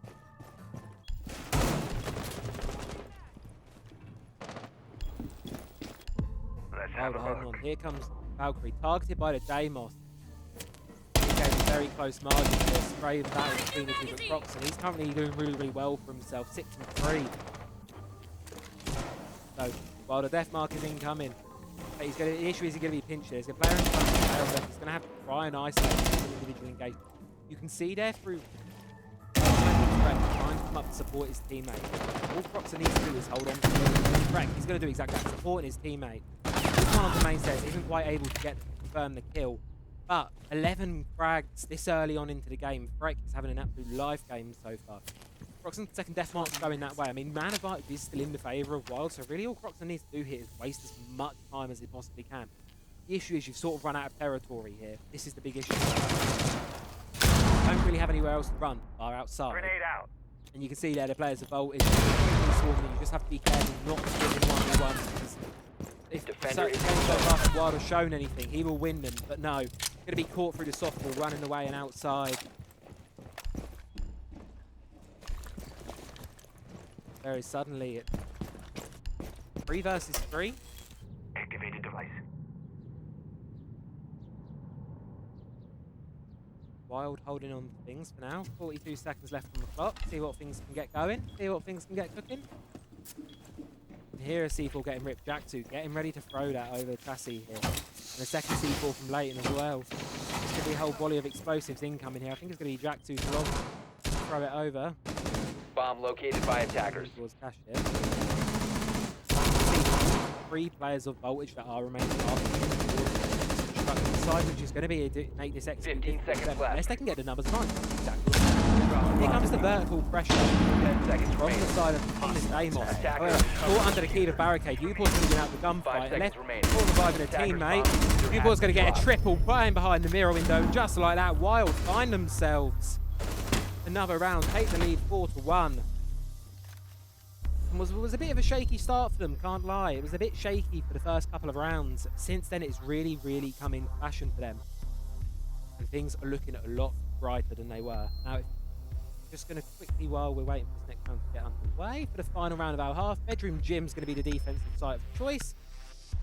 I do apologise if you do get the sounds of me scrolling through Twitch.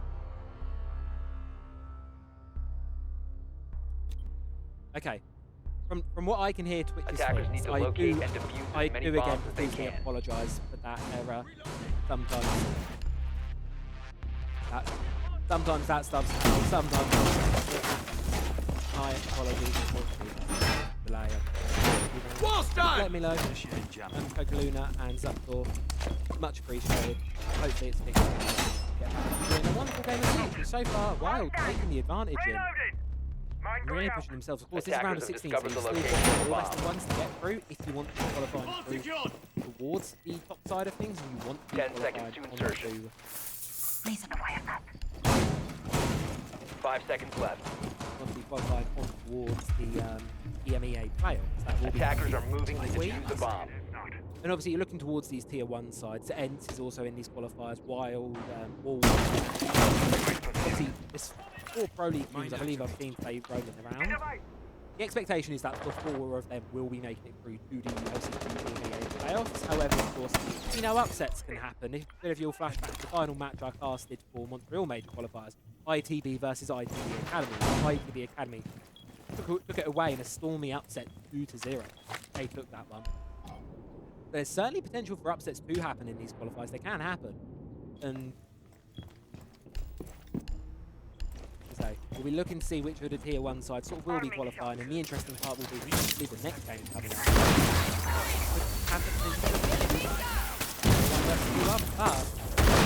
It's a really voltage game, and they're getting this fuses all over. I don't think that's going to have a play. Only Robin does defend on this side. Location is given away by the Fahrenheit, and you can just hear them want to do the utility. They really want the pressure on this side of that. They really want this side open. And they really do want to get it they're just assessing at the minute kind of what defenses Wild have in store for them.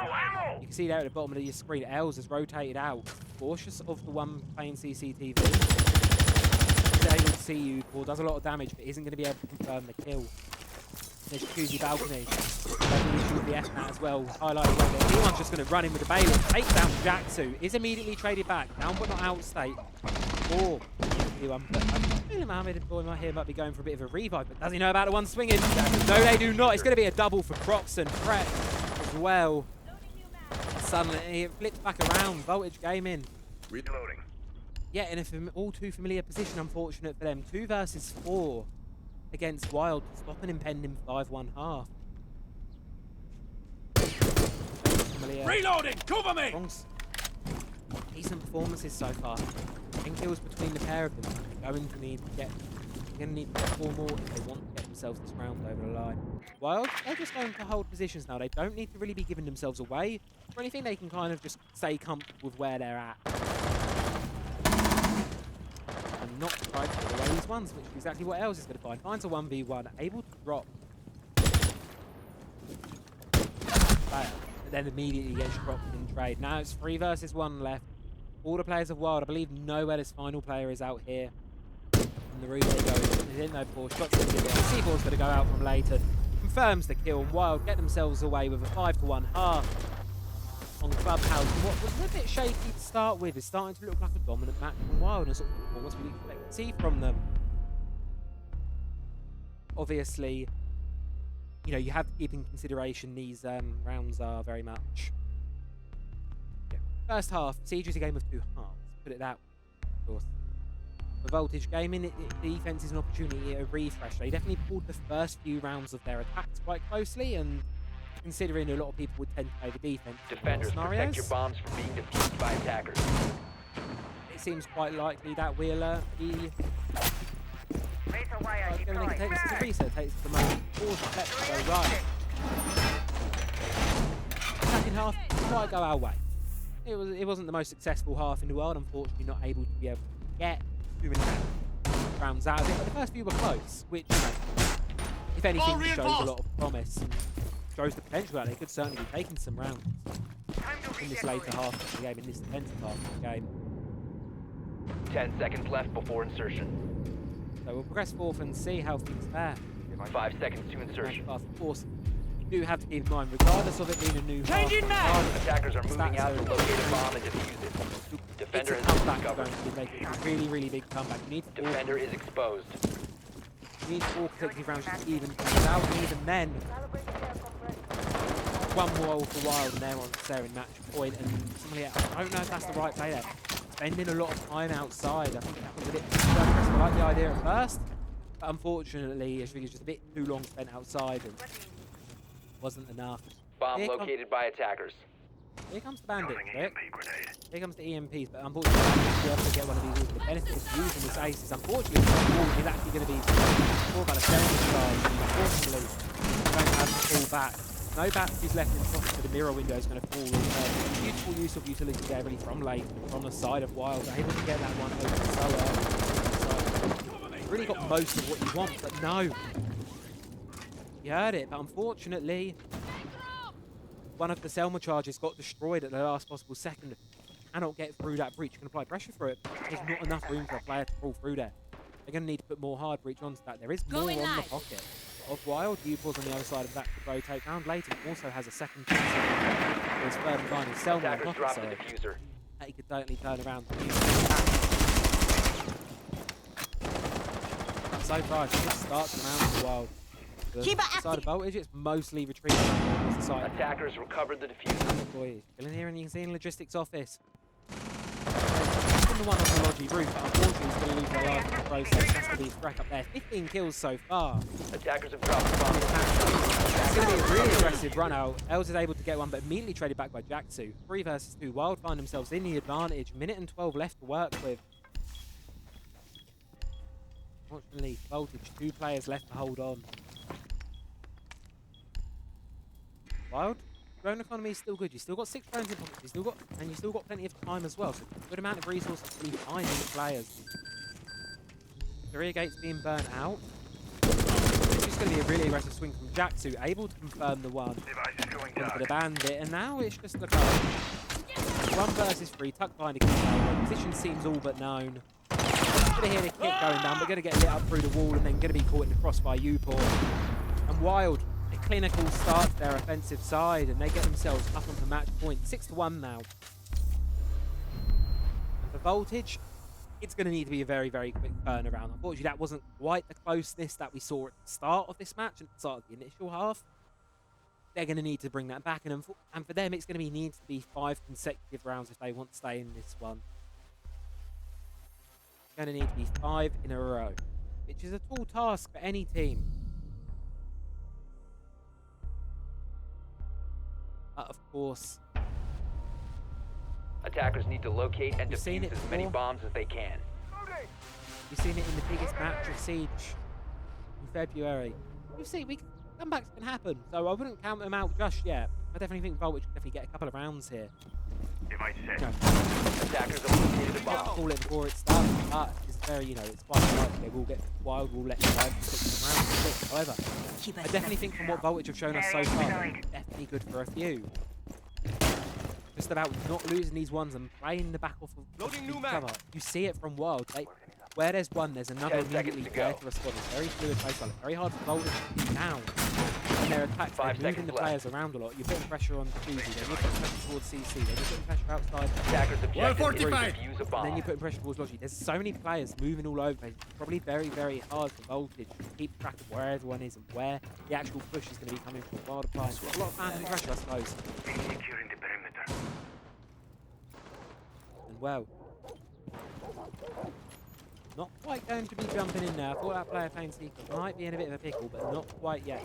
Instead, it's great stop. And here comes the side. Jaxu. Very, very well executed swing of stop there. Wild, one behind. Unfortunately, somebody else not long for this world. Frag grenade out. Leighton on the really back here. I know there's the vertical pressure, but I think Leighton just going to concentrate inside here. Inside, so he can aim down quick. He knows about the one playing behind the B-side Justin. He's continuing to spray through. Toxic phase with a bit of a spray. Leighton really continuing to apply pressure, but it is all falling apart as well. Upstairs, Mohammed Boy is able to get the 2 versus 3, but it's now a 1 versus 3. Leighton is the only one left inside. All sorts of utility all over the place. Els is down, may be able to be revived for Voltage, and that seems like that's exactly what might happen. That's by Leighton a precious few seconds where he may choose the opportunity to try to go for the plant, but no, instead, the pushing towards the sees the one on the right, no, this one there isn't going to be able to win the gunfight. Head torn off by the Vector. And Voltage, they're able to get themselves at least one more round in this matchup. A good defense there, and a really sort of a problematic push there from Wild. I dare I say, I think it was a bit of aggression from. Dare I say it was a bit of over-aggression there, I think, from Leighton, just charging in there with Blackbeard. Team was sort of behind a little bit. However, in the end, it wasn't quite going to be. Wasn't quite going to be enough. Attackers need to locate and defuse bombs. Oh, it's getting a bit closer. 6-2, so still 4 rounds to go, but still, as I say, certainly doable. Now this side up here, gym bedroom, was previously time displayed, it wasn't too favourable for the side of Voltage. While we were able to apply a lot of pressure from a lot of different angles, and unfortunately for Voltage, it just didn't really work out for them. Some really, really great utility play. They're in a castle barricade. Okay, it's spring out. And this is the aggression that I think really works for Voltage so far. These sudden 10 spurts seconds of to this insertion. aggression of you think in Wild, you have a bit of safety, 5 seconds and you're not left. expecting the player, and then just suddenly there's more people in front of your face. Attackers' objective is to locate a bomb and defuse it. It's definitely caught Wild off guard quite a few times so far, and it really pertained into sort of, I think, the round. But the issue really Changing comes in the bags. form of these early picks. I mean, Croxon able to just take down P1 off the back of things. And I think, I don't even know if that was with intel, that was may have just been spraying through the first door. And the issue is you've lost the player really, really early on. Man advantage, of course, now strong.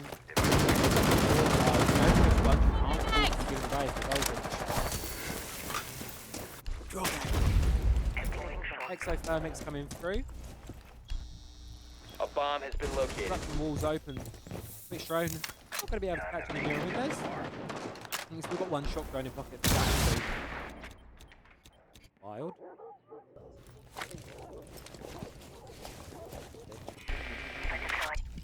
Have some time.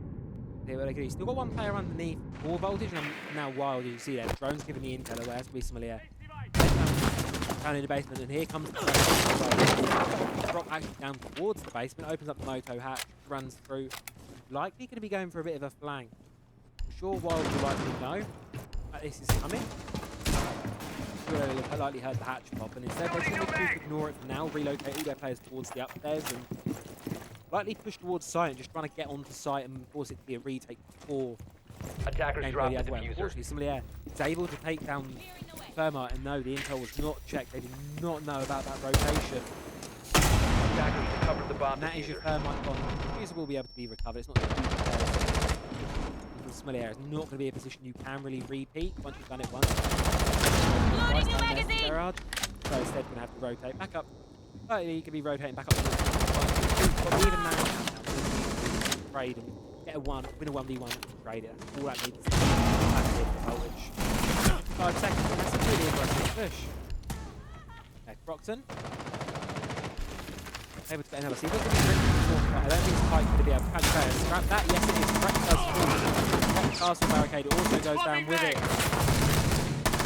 Two players on the left side of the both have their intel 9. Both have their players 9. It's going to be Croxon closing it out with the Vendetta. GG's in chat.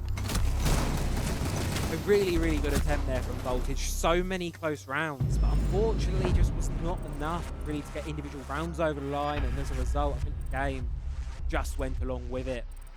For Wild, it's continuing to be a good start for their new roster. Really, really great start on things so far. However, of course, I'm just quickly going to try and see who one is. Give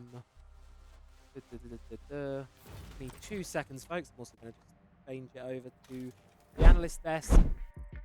Just trying to see who is where the other game on the bracket is in the progress. The minute is very likely we'll be hopping on and casting. We've got one last game for you today.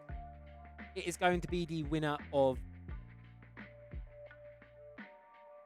It is going to be the winner of the Project Hungary versus ENTS R6, which I believe Project Hungary is actually where Dodo is.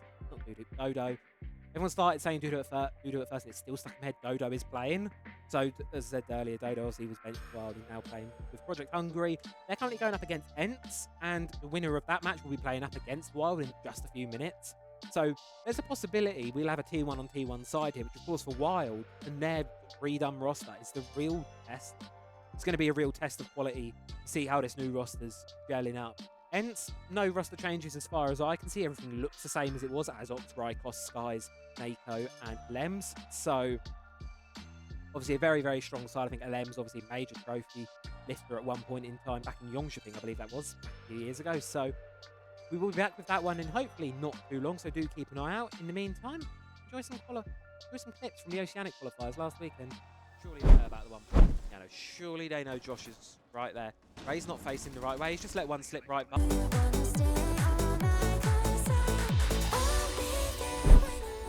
And ladies and gentlemen, welcome in to the final game of the night for us here on the first day of Open Qualifiers here in EMEA. It is going to be an absolute barn burner of a game coming up here. We have got ENTS versus Wild, the only two Tier 1 teams remaining in the upper half of the bracket, meaning that on paper, whoever wins this is very, very likely to secure that very vital top 2 spot for progressing onto EMEA playoffs. So this, if there's a match you want to be watching tonight, if there's a particular match you want to be paying attention to, it's going to be this one. So seeing operator bands coming through right now, as I'm just quickly going to make sure everything is working okay. Yes, it seems to be. Perfect. Right. Well, in that case, I'm going to remove audio monitoring off of the game sound because I know it now sounding properly. And we are back on the clubhouse. Of course, we just saw Wild take a decisive victory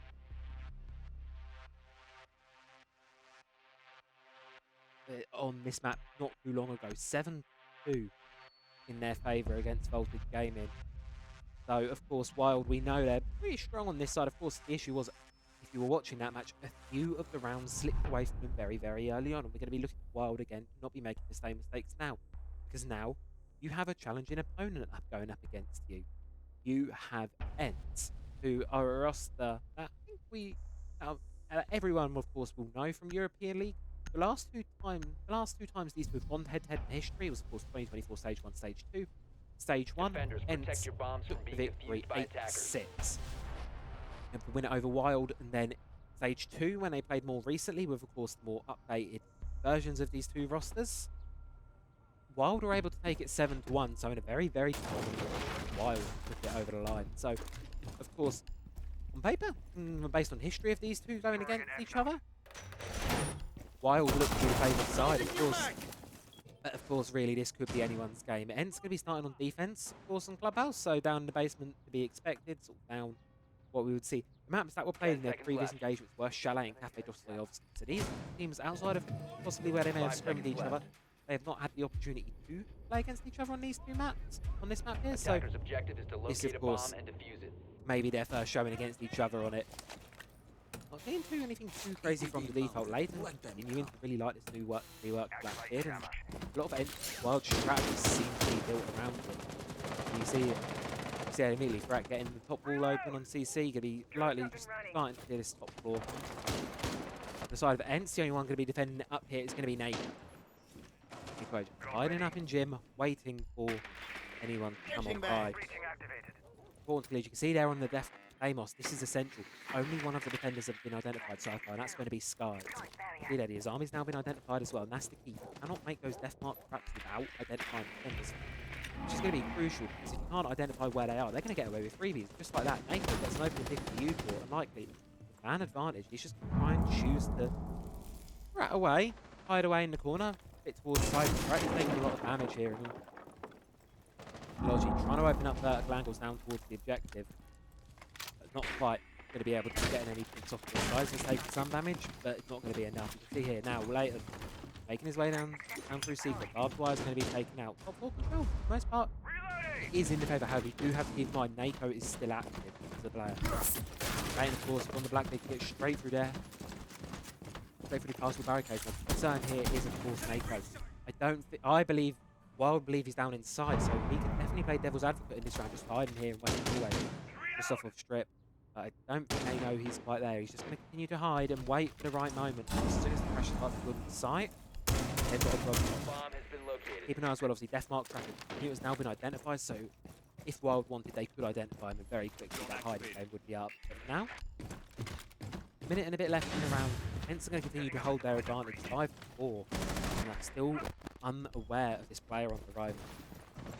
So, definitely be problematic to hear Nako. He's getting ready to start making his move. First C4's going to go.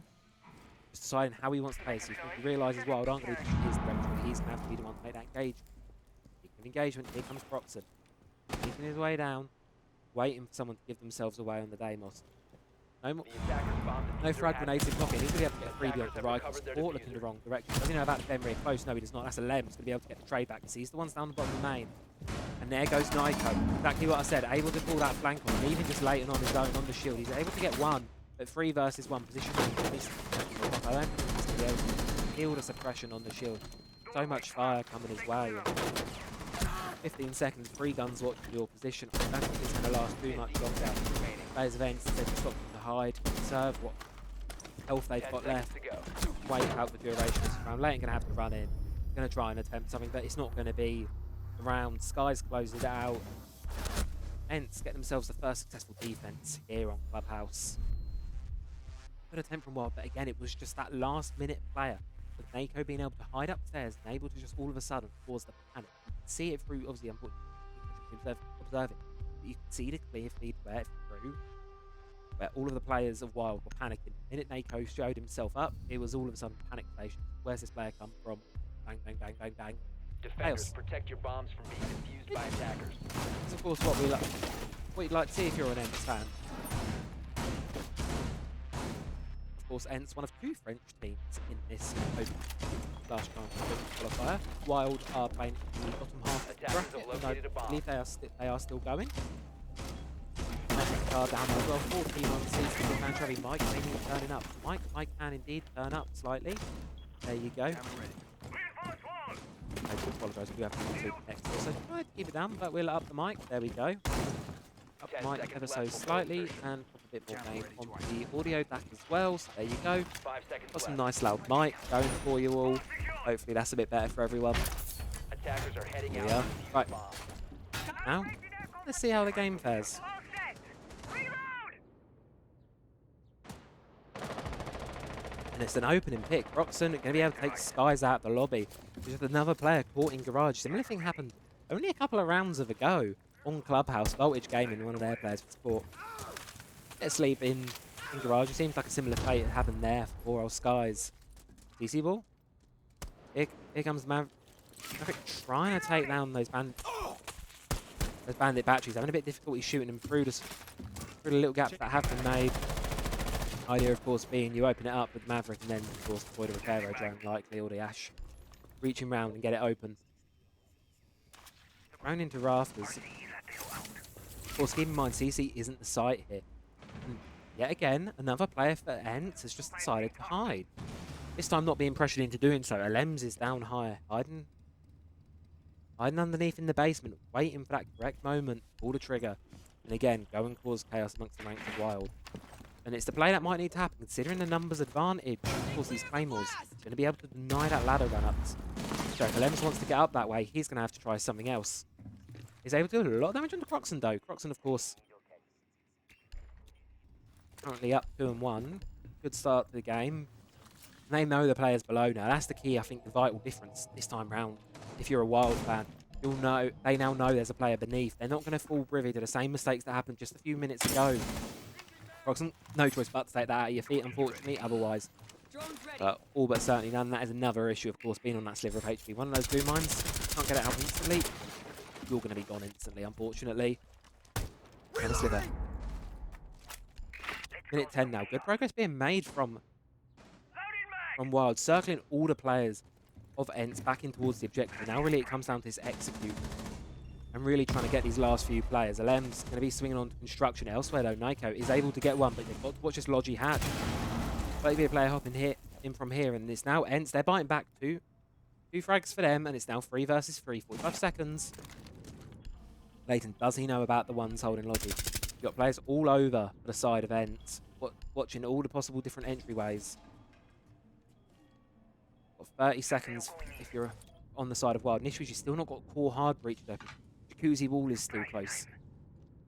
There's very limited possibilities of entry here for Wild, and I don't know if they know about the one below. If Upor hops in here, he's certainly a dead man. Jacksu may be able to get away with it. You saw there see Nyko below. He's watching this window, so when Upor hops in, and he's going to have no choice but to do so. It's going to be a C4 team kill from Alems. But it doesn't matter. Nyko, Jacksu's running around in sight, looking for a frag, but all of the players of Ents have gone running, hiding, playing the clock.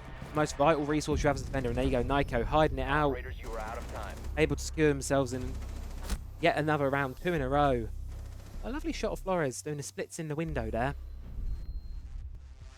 Very, very lovely shot indeed.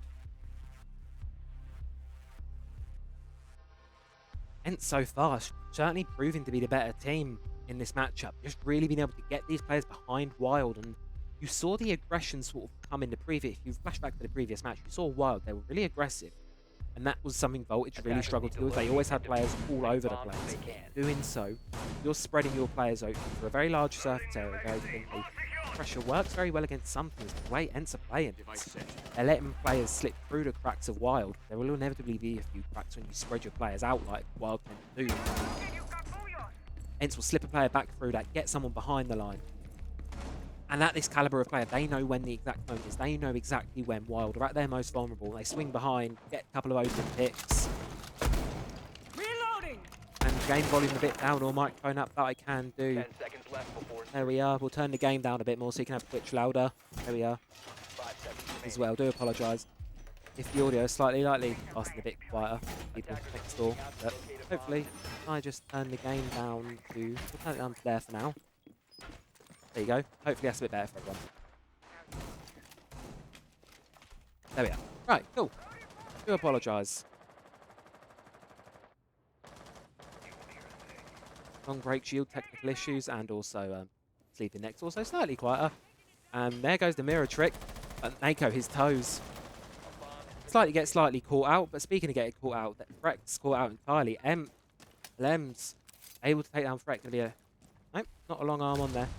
Upal watching the feet hole. Maverick going to be successful this time. There you go. Wild will be able to get that one open. Bit of soft breach late and attempting to do the same towards the construction side. There comes the buck. There comes Upal, and the construction wall, the CCTV wall, sorry, is open just like that. Nako going to be swinging close, but going to be caught out immediately by Upal, punishing the aggressive swing. And now you've got this issue with this mirror window, how to face it. Unfortunately, no utility really for Wild to clear it out. You do have frag grenades in the pocket of Proxon, which certainly could be used to try and flush that player out. Or you could definitely try and get someone up the red stairs. But for now, that mirror window is going to be crucial to holding on. Of course, Jaxu definitely throw a Selma in that direction if it slips past. But here, look, Alems. What's worked so far for Wild as I said, is getting that player behind the lines of Wild. And look, Alems is doing exactly that. Down in the basement. Making noise down below, and on the Scopos, you're able to be in effectively 2 places at once. If you play your cards right, you can really cause problems. For an offense. 4 versus 4, minute 15. Wild continuing to make pressures towards the site. Nothing yet, but it's going to be Upal able to get a triple kill now. Rykos and Skies are going to fall. 2 versus 4. Azox and Alems left to hold on, and here comes Alems. Azox, he's the only one left on site. He needs to win this engagement, but he's not going to be able to do so. And then Jaxu catches Alems round on the rotate, catches the roam, returning back to site, trying to support what little is left of the setup.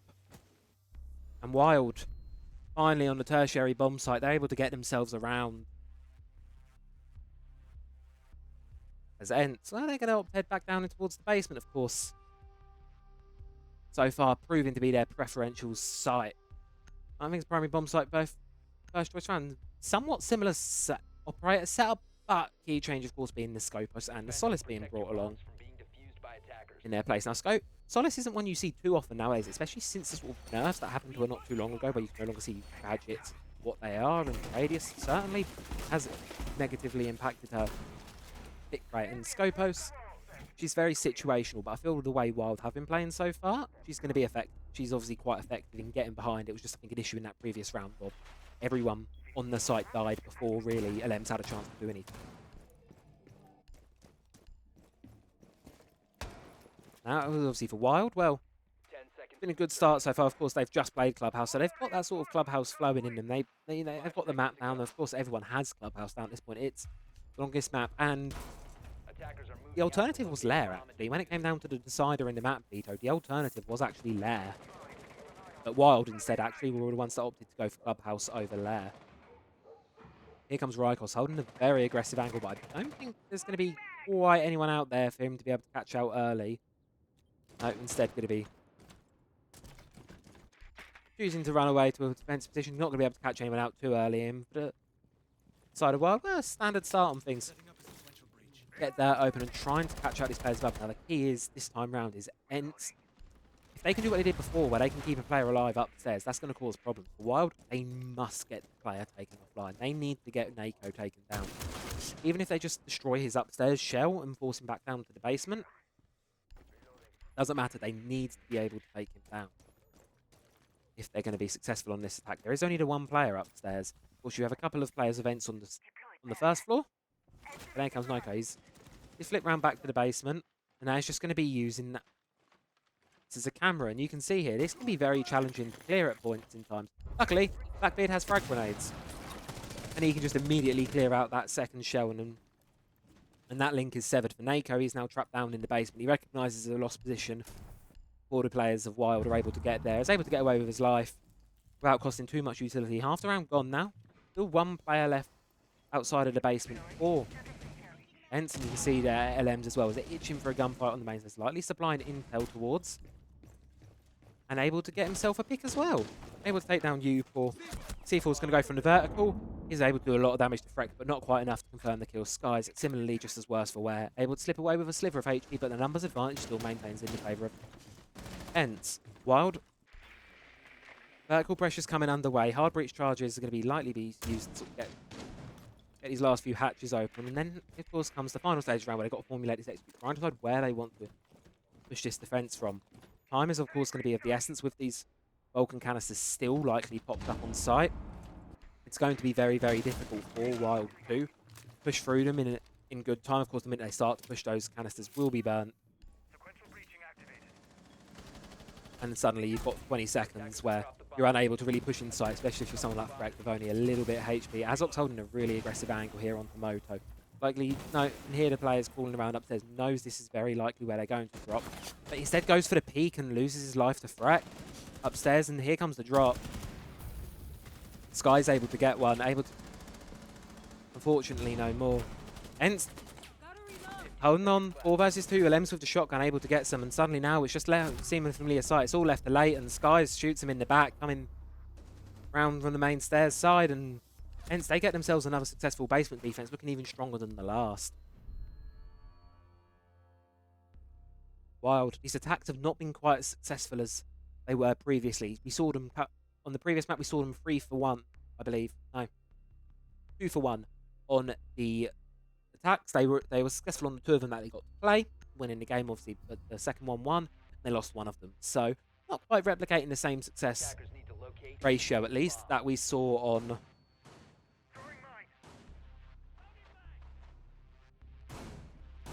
previous matches. But of course, as I say, you've got a really tough opponent in Ents here. Ents have definitely done a lot of work.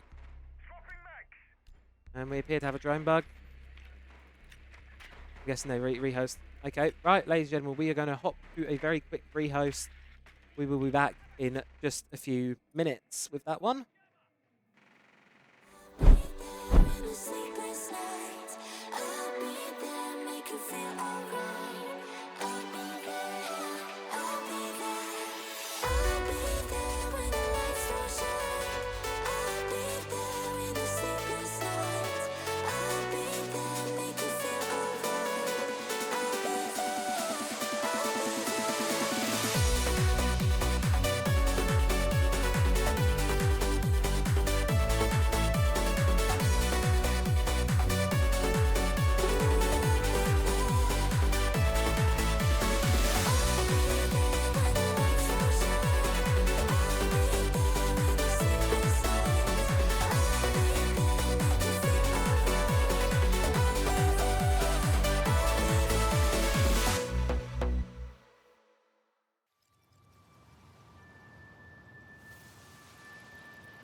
Sometimes you feel weak. The fear you carry inside wakes you up. The overplaying pattern of memory hides your true face. Take your own method, looking for the one who's trying to be perfect, yeah. You'll try to match it, don't be sad if you don't make it. You hope for wonders, living life means making blunders. It can make you shatter, you will try to fight the thunders. Trust me no matter what happens, because I will stay by your side in your heart. Whatever happens, remember that you can do anything you want.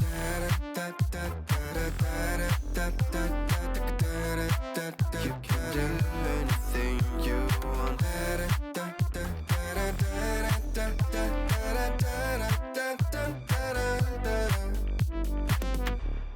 Follow the light if you're not sure. Listen to your gut. The right path might come when the time is right. Take your own method, looking for the one who's trying to be perfect, yeah. You'll try to match it, don't be sad if you don't make it. You hope for wonders, living life means making blunders. It can make you shatter, you will try to fight the thunders. Trust me no matter what happens, because I will stay by your side in your heart. Whatever happens, remember that you can do anything you want.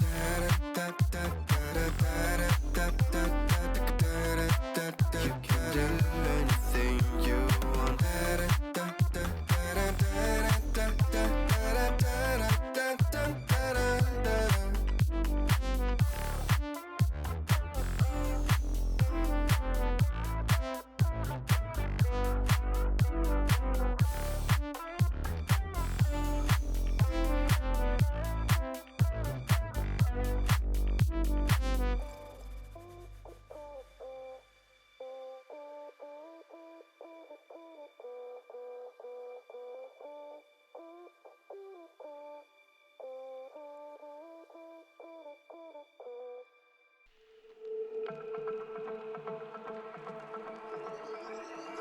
Oh, so suddenly you poison the air I breathe. But if you don't hate me, then why would you break me?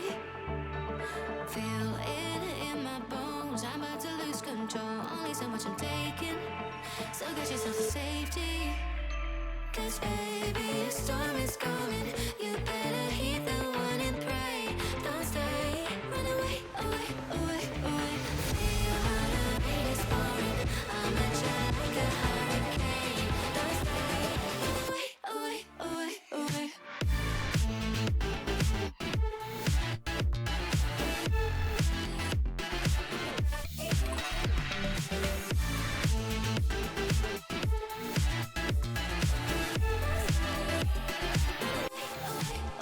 Oh, so suddenly you poison the air I breathe. But if you don't hate me, then why would you break me? Feel it in my Oh, bones. would you look at that? Bang on the timer. Back into things here on Clubhouse. Thank you very much for bearing with us. We've had a quick drone bug. It happens from time to time. Just had to have a quick rehost. So unfortunately, all of those precious stats we had a few seconds ago are lost. However, keep LMs and Nako for Ents really doing numbers. Wild, Croxon and Upor putting up some good numbers themselves. But unfortunately, sort of pause timer. Pause. Alright, we're not ready. Wild are not ready. Question mark. Ready. Okay, we're ready. Sure. Okay, if you're sure, you're ready. Okay. Right, confusion aside, let's get into things here. Do apologise for that one. Need to locate Feels and defuse making as a many bombs as they can. give me a heart attack. I was like, ready, and then not ready. Ready? Okay, we're ready. We're ready and we're back into things. Okay, bedroom gym. Let's get back into this. So we've had 4 rounds so far. Of course, penultimate round of the half now. 4. I'm reloading. For this first half, Ents have obviously really dominated so far, really being able to get players, and it's really this roam game that Wild have struggled with. If you weren't watching earlier on, Wild were really trying to have an issue getting players from behind. 10 seconds left. Sort of 1 or 2 players from Ents would slip through, they'd think they'd completed the roam clear, which they had, but then Ents would go and send another little squad of roamers, 1 or 2 roamers, really go and cause problems for the side of Wild, and it's been proven successful so far for them. So we'll go ahead. We're going to be heading up bedroom gym this time to see how things go. Of course, Maverick trick, very, very standard, same setup we've seen quite a few times now from Wild. Same strategy they tried previously. Feet of Nako almost caught, but not quite. He's instead going to run away with his life for the time being. Chilling on the red stairs. Of course, you do have skies on the Azami on rafters to sport, and you can see there on the camera. He's made that into a little fortress for himself. Lots of keep barricades to hide behind. Lots of cover. And that's a very strong power position that's going to need to be cleared out at some point by Wild. No DMRs, I don't believe. So not, of course, DMRs are some of the best guns in the game for clearing out those. Keep barricades. But then this time round, it's not going to be the case. Here comes Skies, under a lot of pressure now. This this is going to be the difficult part of the round. All going to be down to Nako and Sky's really to hold on here. Sky's taking a lot of damage, tries to run back to the safety of the rafters, but not quite going to be able to. Jaxu able to catch Nash as Nako left alone on his own this side of the map. Of course, this eastern side. Whoever he can catch anything going. They're just going to opt to hide. Hiding Cash going to be making a bit more of a fight, getting a bit more to rest. I think he wants to make a swing. He wants to make a play here, but Terra's going to give the position away. Going to just try and run back to the safety of the objective, which is exactly what he's going to be able to successfully do. Wild really been able to do a good job at quickly clearing the roam. However, Lems has worked his way underneath, just checking through kitchen, checking through all of these different possibilities of where the attack from Wild could be coming from. As soon as the intel is fed down from the hot floor down below, you may see it again. Lems pulling that trigger for now. Minute left on the clock though. Wild need to get some more pressure going. There's not really feeling the pressure too much on towards the objective at this point in time. Things are quite quiet. Not a lot of pressure, not a lot of shooting. However, that's crucial there. You can see the drone. It's spotted a Lems out. They know there's a player below now. And I've got a feeling a Lems might be caught red-handed by Freck, and that's exactly what's going to happen. He's going to fall. Wild. 5 versus 3 now. Have a strong man advantage, but 35 seconds. They need to push towards site. Nako's managed to work his way back downstairs, in lounge and coming up red stairs. Now, this could be the backstab that I talked about that they're so fond of, but the players of Wild, they've all relocated. There's not too many of them towards this construction site. There's only really one there in construction itself at the minute. And while he may be able to get that freebie, the intel's not going to be good for long. Upal's running straight into site. Past Nako. No, the intel wasn't fed through properly. Nako's able to get a second one. And that suddenly it's Wild falling into pieces. Nako's going to get it. A triple kill for him, and really the bracket around with it. Nako there, being able to make a really effective flank. Really, really effective. Shutting down anything that Wild could get started. And Ents take the lead 4-1. And that was the really, bar around that Wild one, that was the closest one we've seen so far. Another man advantage for Wild. That's just been sort of lost to the wayside again to these backstabbing players. More focus needs to be put on not the roam clear itself. That's successful. The early round is successful. The early round roam clear itself. The mid round is successful. On paper, the execute should be successful. It's just always that sort of last minute trump card that Ents are able to pull out and go, hey, we've got a player behind. You've not noticed him. We've snuck in behind you while you've been busy. That wins the round there. And yet again, it costs Wild. Ents now taking a strong lead, 4-1. Really, really good start from them. Wild, I mean, things are going to need to change slightly. But we're not seeing that really like mass amount of advantage. We'll see, obviously, they'll probably bring some claymores and Freck. Deimos is a really good bet here. Deimos, Gridlock, Nomad, they're the safe bets I feel like kind of want to be bringing along here. Attackers must locate and defuse a bomb. They're the kind of operators you want to bring on. Try and hunt any players. If you lose track of where a player is, you quickly pop a death mark and go, right, oh, they're now behind us. We can rotate around and deal with it. That's not quite going to be what's been happening so far. Cache CCTV. Grab objective.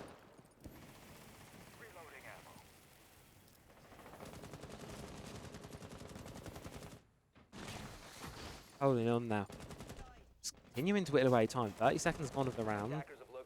Wild starting to make a good bit of progress on this main breach here. Of course, it's the site this time, so it's the immediate point of contact. You have to be quite careful doing it, because one C4, one anything from the side of Ents really ruin your day on those map breaks. Obviously, you're very vulnerable when doing so. It's a long and slow process, and you can't hold a gun up while doing it. You need backup. You need someone to support you. But they are able to do it successfully, and you'll see in a second. Upal going to get the wall open, just blast it through. And that's the opening towards the site dump for Wild. Solace, that's going to be LMs targeted by Deimos, the one player of Wild downstairs. However, immediately is shut down. Freck's taken down. Proxen is able to get Azox though. 4 versus 4. It's not all hope lost just yet. However, Jaxu, he's going to have to push in towards site. Pushes in through Jacuzzi. He's able to get one on towards the Lems. There's immediately one there to respond. You can see Rykos has moved up to support the position, support the players, holding a very, very tight angle. Inches away from death here. Jaxu moves a centimetre to his left. He is a goner for sure. But Rykos is just going to continue to hold on. Here's the one pushing through Logi. Caught between two players here. Rykos is going to have to try and get both. He's good for one, but not the second. Double for Jaxu. Able to get the trade. Keeps things level. 2 versus 2. Minute and 5 left for the push of Wild to get closer towards site drones. You've only got this single drone left, and this is a massive issue for Wild. They can't clock where these last few players are. That drone is gone. There are no more drones left in the pocket of Wild. You look top right of your screen, drones are gone.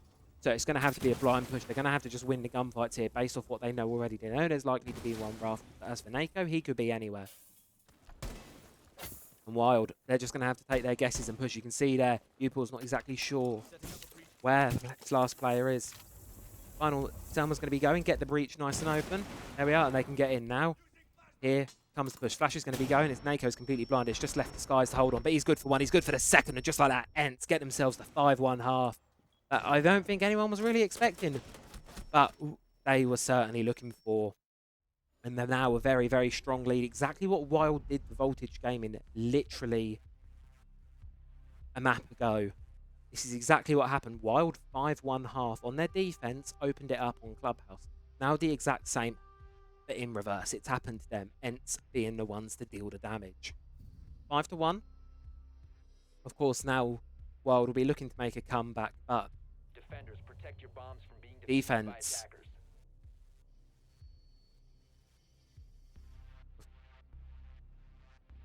Defense successful, so Cryptic Runner. I mean, I'm sure someone will answer this in chat, but just to go over the format, this is an open tournament. The Open Qualifier this week, obviously, unfortunately, at this point is gone and done. There's more games tomorrow, but you won't be able to join at this point. Next week, next Saturday, the 21st, you will be able to join in. You can just get your stack together and get everyone in. So I do really recommend going and hopping in. Obviously, the end of the road, the end of the goal for this, of course, you play through all of this. You play through EMEA qualifiers. You play through the actual LCQ itself. You go into Boston. So you're going to the biggest siege competition there is. You want to be there. Attackers are moving out to You want to be there in that matchup. So, and of course, it's a long road to get there. You need to hit certain heights first, and well, that's going to be up to Wild if they want to keep going. Of course, you need to be hit top 2. If you want to progress on to the next stage in the tournament, into the EMEA playoffs, you need to hit top 2. And it's a single elimination bracket, so you lose, you're done for the week. This, of course, meaning if Wild lose here, they have to go back to next week, which, of course, is a problem. Problem if you're a Wild fan for Ents, they get to keep on going. And as I say, this is a bracket with these the only tier 1 teams remaining inside of the upwards half of the bracket. So whoever wins this on paper has the advantage going into tomorrow's matches. Plenty of time. And speaking of advantage, Jax, who's going to open the round up for Wild, get him and his team the advantage. Opening it up, trying to look through the castle barricade here. Underneath, looking for the feet holes. Not going to be giving anything away, but position is now known. There comes the frag grenade, and it's going to be opened up. It's going to be Skies outside trying to contest this position. Wild, they're holding on. They've got the numbers advantage, and they just need to really block onto this side now. Keep it under control and make sure no one Freck at the window. I don't think he knows how close he is to possibly being able to take out some of these players' events. They know they're there, but I think they're just going to focus on the retreat now, getting players, all of them back towards site safely. It's really just Upil here on this Fenrir. Tucked out, left alone. Luckily, though, it's not the death mark targeting him. Instead, just about narrowly going to escape with his life through the stock hatch, back down in towards the basement. And at the minute 15 mark, Ents have finally got themselves map control of the entire map. But it's just going to be Skies to hop in. Able to do a lot of damage with with the Vendetta, but not going to be able to confirm the kill. And well, Wild, they're exploding in the kill feed. Freck, Rox and Upil, good for 1 each. It's just Azox left alone with the Blackbeard, but he's able to get one. He's able to get another. Triple for Azox, and suddenly it looked promising for a second, but Wild are able to lock it down, get themselves a defense, and just unfortunately caught reloading. That Scar does not have the biggest magazine in the world. 25 rounds, I believe. It's not a massive capacity-wise gun. You can only take down a few opponents before you're going to need to reload. Of course, Blackbeard, unlike all the other shields in the game, he is vulnerable when he's reloading. And that is exactly what happened there. Caught out, and Wild, they get themselves up 5-2 now. 3 rounds standing in between them and tying things up. Attackers need to locate and defuse bombs. Now, if memory serves, attacking was an issue for Ents during the main stage, which, of course, not saying it will reflect exactly now if we look towards, but, you know, I remember hearing at one point, I can't remember whether it's stage 1 or stage 2 off the top of my head, someone's going to have to correct me on that, please do. Ents had issues with the attack at one point in time. Shit. If it was stage 2, great, it's relevant. If not, I'm going to sound like a complete fool in front of some people, in front of people watching Rainbow Six right now. 10 seconds left. Oopsie doopsie. But obviously, Wild, 5 seconds to go. strong defenses. I remember that from stage 2. Wild having some really, really good reactive defenses, and we saw it again previously against Vulture Game. It's how they got their 5-1 half. But for Wild, if they want this in a regulation, they're going to have to get a flawless half. Ents, drop a single round to Ents and you're staring down match point. Drop 2 rounds to Ents, you're out of the game. Well, they're going to need a flawless half if they want the regulation win, or then they're going to need at least 5 if they want to have the chance of taking this in towards overtime. Rex holding quite an aggressive angle here.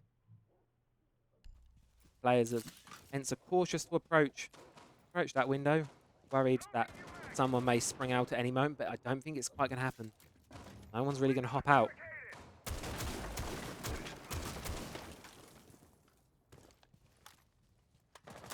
Been opened up. CCTV wall now nice and open.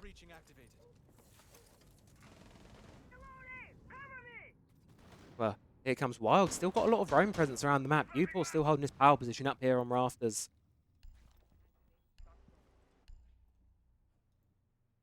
Elsewhere, Rex down in the basement. Proxon's on red. There's players for Wild all over, and a minute in, they've not really been pushed or prodded too much. There's been some big walls opened up by Ent, but they've not really been able to make an entry into the map. The only one in at the minute is currently Skies, who's just sort of having a bit of a lurk through down the bottom.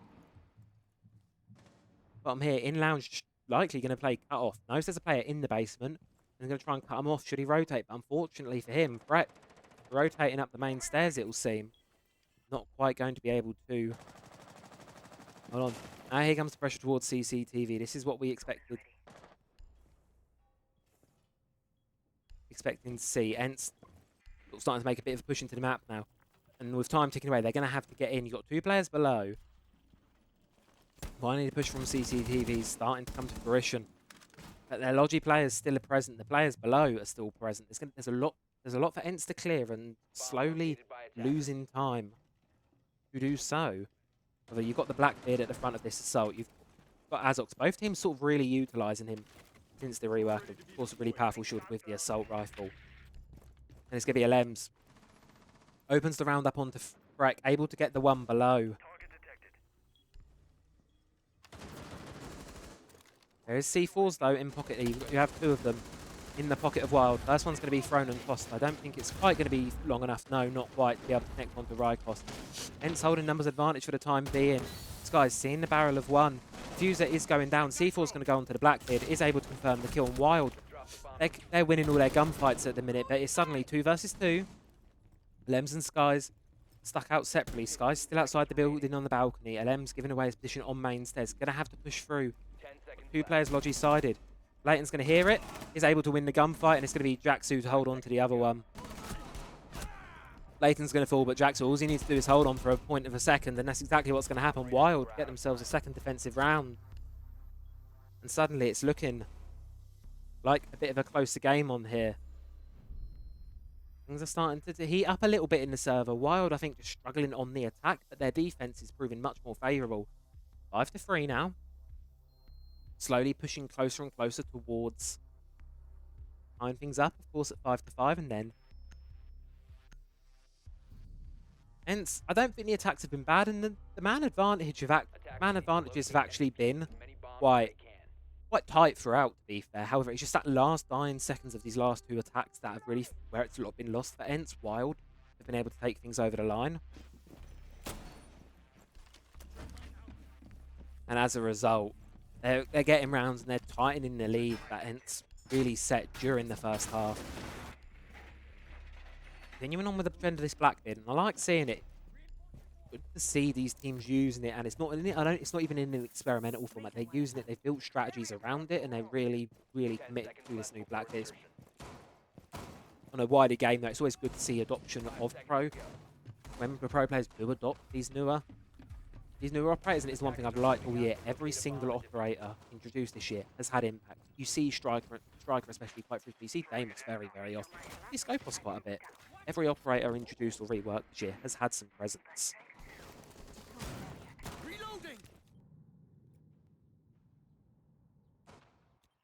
Well, we got a mirror trick for the first time this game on the CCTV wall.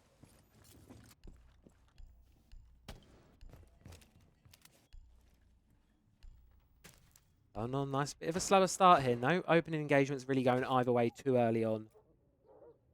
Azok's just seeing if he can catch the player playing rafters. Of course, that'll be Upor up there on rafters.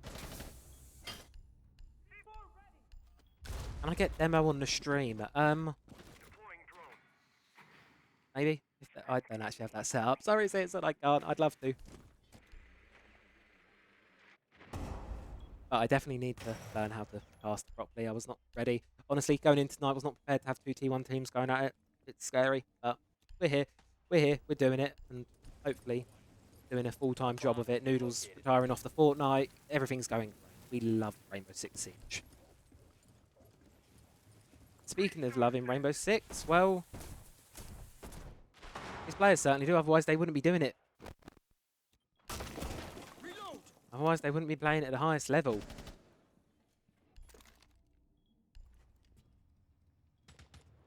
Oh, now on rafters now. Minute 20 left of the round. Not really too much presence made from Ents, and I feel like this is already a bit of a problematic start to round. As you can see here, Up was able to make a lot of cover, and here comes the pressure towards rafters, but unfortunately not able to be cleared just yet. Still struggling to get rid of this player on rafters. Up was able to hold his position safely. Frag Grenade's going to try and force him out of position. Asphyxiating Bolt's going to try and force him out of position, but it's not going to. Instead, it's going to force Nako into the grave. Attack's falling apart a little bit for Ents here. Just the Blackbeard trying to push up the rafters and Rykos left standing.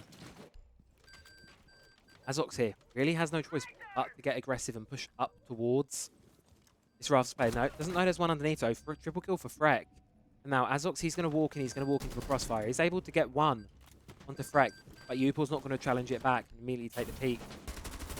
It's going to be a real tough gunfight to win there, and a combination of Leighton and Upal able to shut down the rafters push, and Wild get themselves a third consecutive round. It's starting to, the ball's starting to roll a bit. Things are starting to spiral a little bit. Hence, that 5-1 lead you had, it's now a 5-4 lead. It's 1 round away from tying things up. 1 round away. All that progress you made in the initial half sort of falling apart and it sort of being reset to where it was at the start. And the big issue is now Wild, they get to move back to their primary bomb site choice. They get to move back to basement, where they wanted to start. Where they feel, obviously, you know, being primary, where they are strongest. So, this is a concerning one, I think, if you're an Ents fan. His attack's really not proving successful so far. And, as I say, it's hard to identify a fault for it, of course, towards the end. Towards the end of things, of course, it seems to fall apart a little bit more for Wild. That tends to be the issue. Or Ents, sorry, it tends to fall apart towards the end of the round. However, there it fell apart really, really early on. Ents just couldn't find a way into that round. They were, you can see there, they were back outside the map. They were struggling to find their way back into the map. 5 seconds remaining. And unfortunately for them, it was just a bit of a shutdown. Attackers are moving out to locate a bomb and defuse it. Oh, here comes Ents' opportunity. They really need this. They want, really, I think they need this match point here. It's crucial to get this map point here. You don't have the map point here. It's a bit worrisome. You allowed Wild to get 4 consecutive rounds. And it's all about not letting these early picks fall away. Basement is, of course, the bomb site, but you can see there in the bottom right, in the player locations, they're all over the map, Wild. Wild up. All over the place.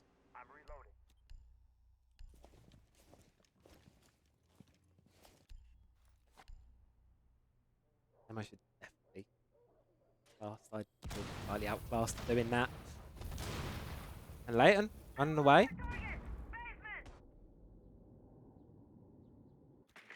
First Falcon canister going. That actually went out because of the Twitch drone. Also going to be targeted by Deimos upstairs. They're going to be jacked up and bar. Was that going back down towards the objective? Freck's all the way up in Logi, waiting for someone to pop the hatch. I don't think that's quite going to happen. It's a good fort, and it's still good to have that presence outside the map. Obviously, you can collapse in on Ents the minute they make the push. Demo X Travi, very serious, do I? Of course.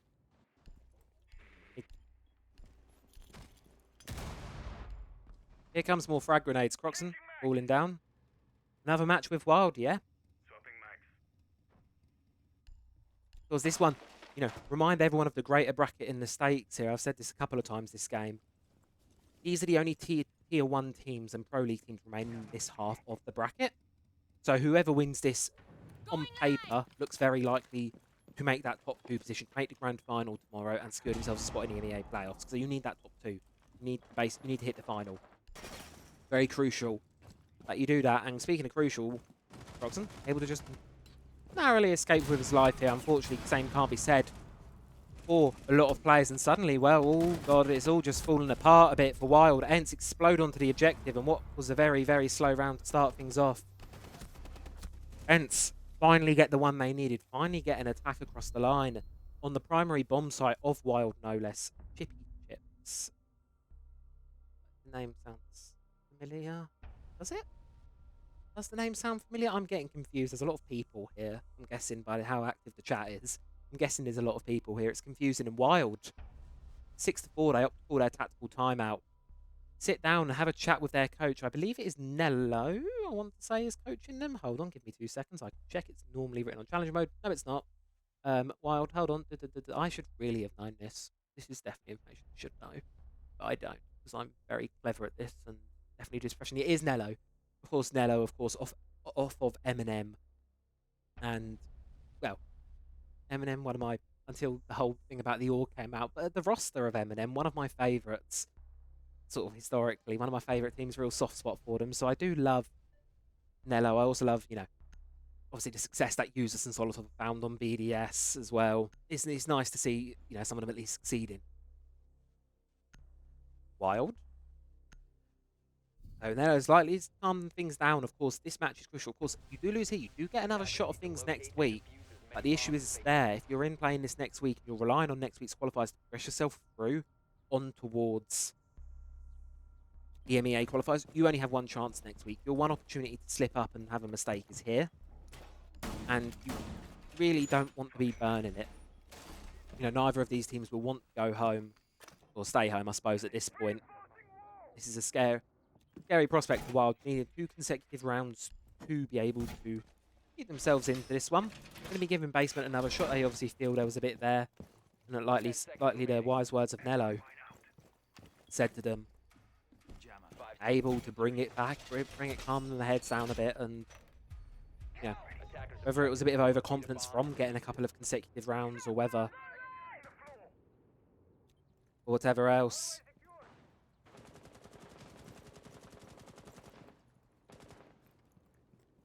Of course, anything really could happen in these next couple of rounds. Up. Hence, of course, the attacks haven't looked so great so far. Currently successful on 1 out of the 4 of them, so 25% success rate so far on the attack in this map. Not ideal, obviously. In Deathmark there, try and force players off the top floor, but Croxon's still up there on the mute. And I'm not sure if, I'm assuming Ents will know he's still up there. Of course, he's not identified there, obviously on the left, on the Deimos. He's not been identified yet, so he's not spotted out, and Lems can't go chasing him. As long as Croxon sort of keeps a low profile up here, probably safe. Probably quite safe. Right, holding nice aggressive angle here. The hallway. Skies is slowly creeping his way towards the bar, and it's likely to be the first engagement here. Jackson Skies, of course. Skies very lightly in a second. There you go. Intel fed to him. Yellow ping's coming out. And as soon as Jax pops up, head's taken clean off by Skies. Ents get themselves an opening pick. Another red ping. Forcing the player on the main stairs back down towards the base. Now, is Croxon accounted for? That is the question.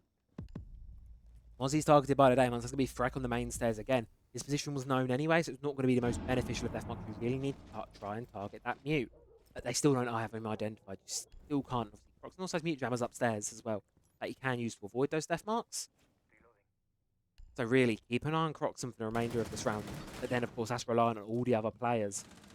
Wild being able to hold on. You can see Azox has gotten himself really, really close in dirt, applying a lot of pressure onto the site now. Really restricting the kind of place that the players of Wild can move, and that's exactly what's happening. The pressure is sort of mounting up a bit.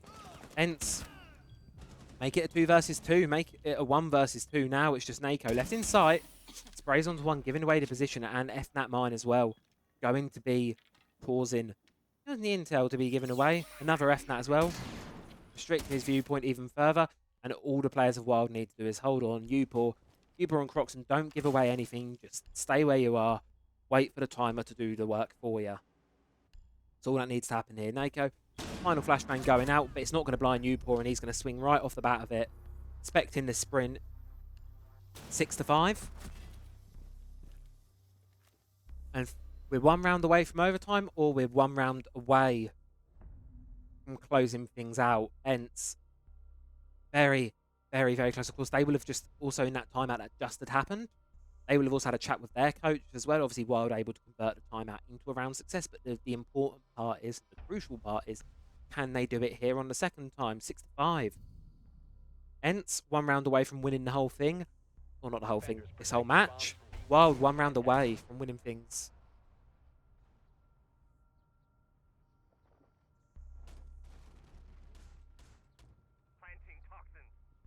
In 1 round away from taking things towards overtime. So, place your bets now, folks, on who you think. Are we going to go to overtime, or are Ents going to close this one out in regulation? If you ask me, I want some overtime. I would like to have a couple more rounds between these two to settle things. It's been close so far. I mean, of course, Wild will have the defense advantage on overtime, which I think, considering how unsuccessful attacks really have been for both teams so far, it is crucial. I think that Wild will have that defending side going in towards overtime. That's really, really important for them. Neither really team has been able to, I would say, have the impact on the attack that they wanted to. Wild sort of letting players' events slip by, and Ents just being unable to close things out in the dying couple seconds, typically.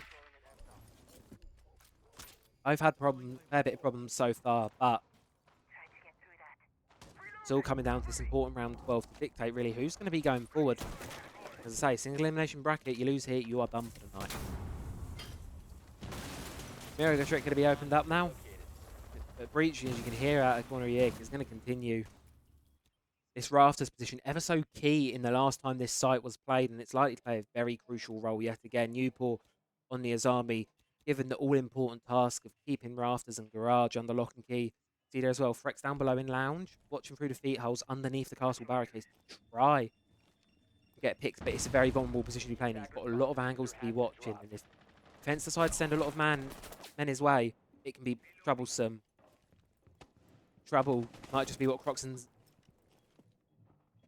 and Leighton find themselves in. A lot of pressure being applied towards their positions. Hence now, really starting to apply the pressure, mate. Really starting to make Wild feel it. And make them work towards it. But with the player on rafters still relatively uncontested halfway through the round. Correct. His position in lounge is now given away. But he's not going to lose his life just yet. And he can, as long as he stays alive down there, he can continue to waste time and he can really continue to cause problems. Well, not going to be aware of the one prone. Beautiful little off position in there from Nako. Going to be able to close it out on the Frack.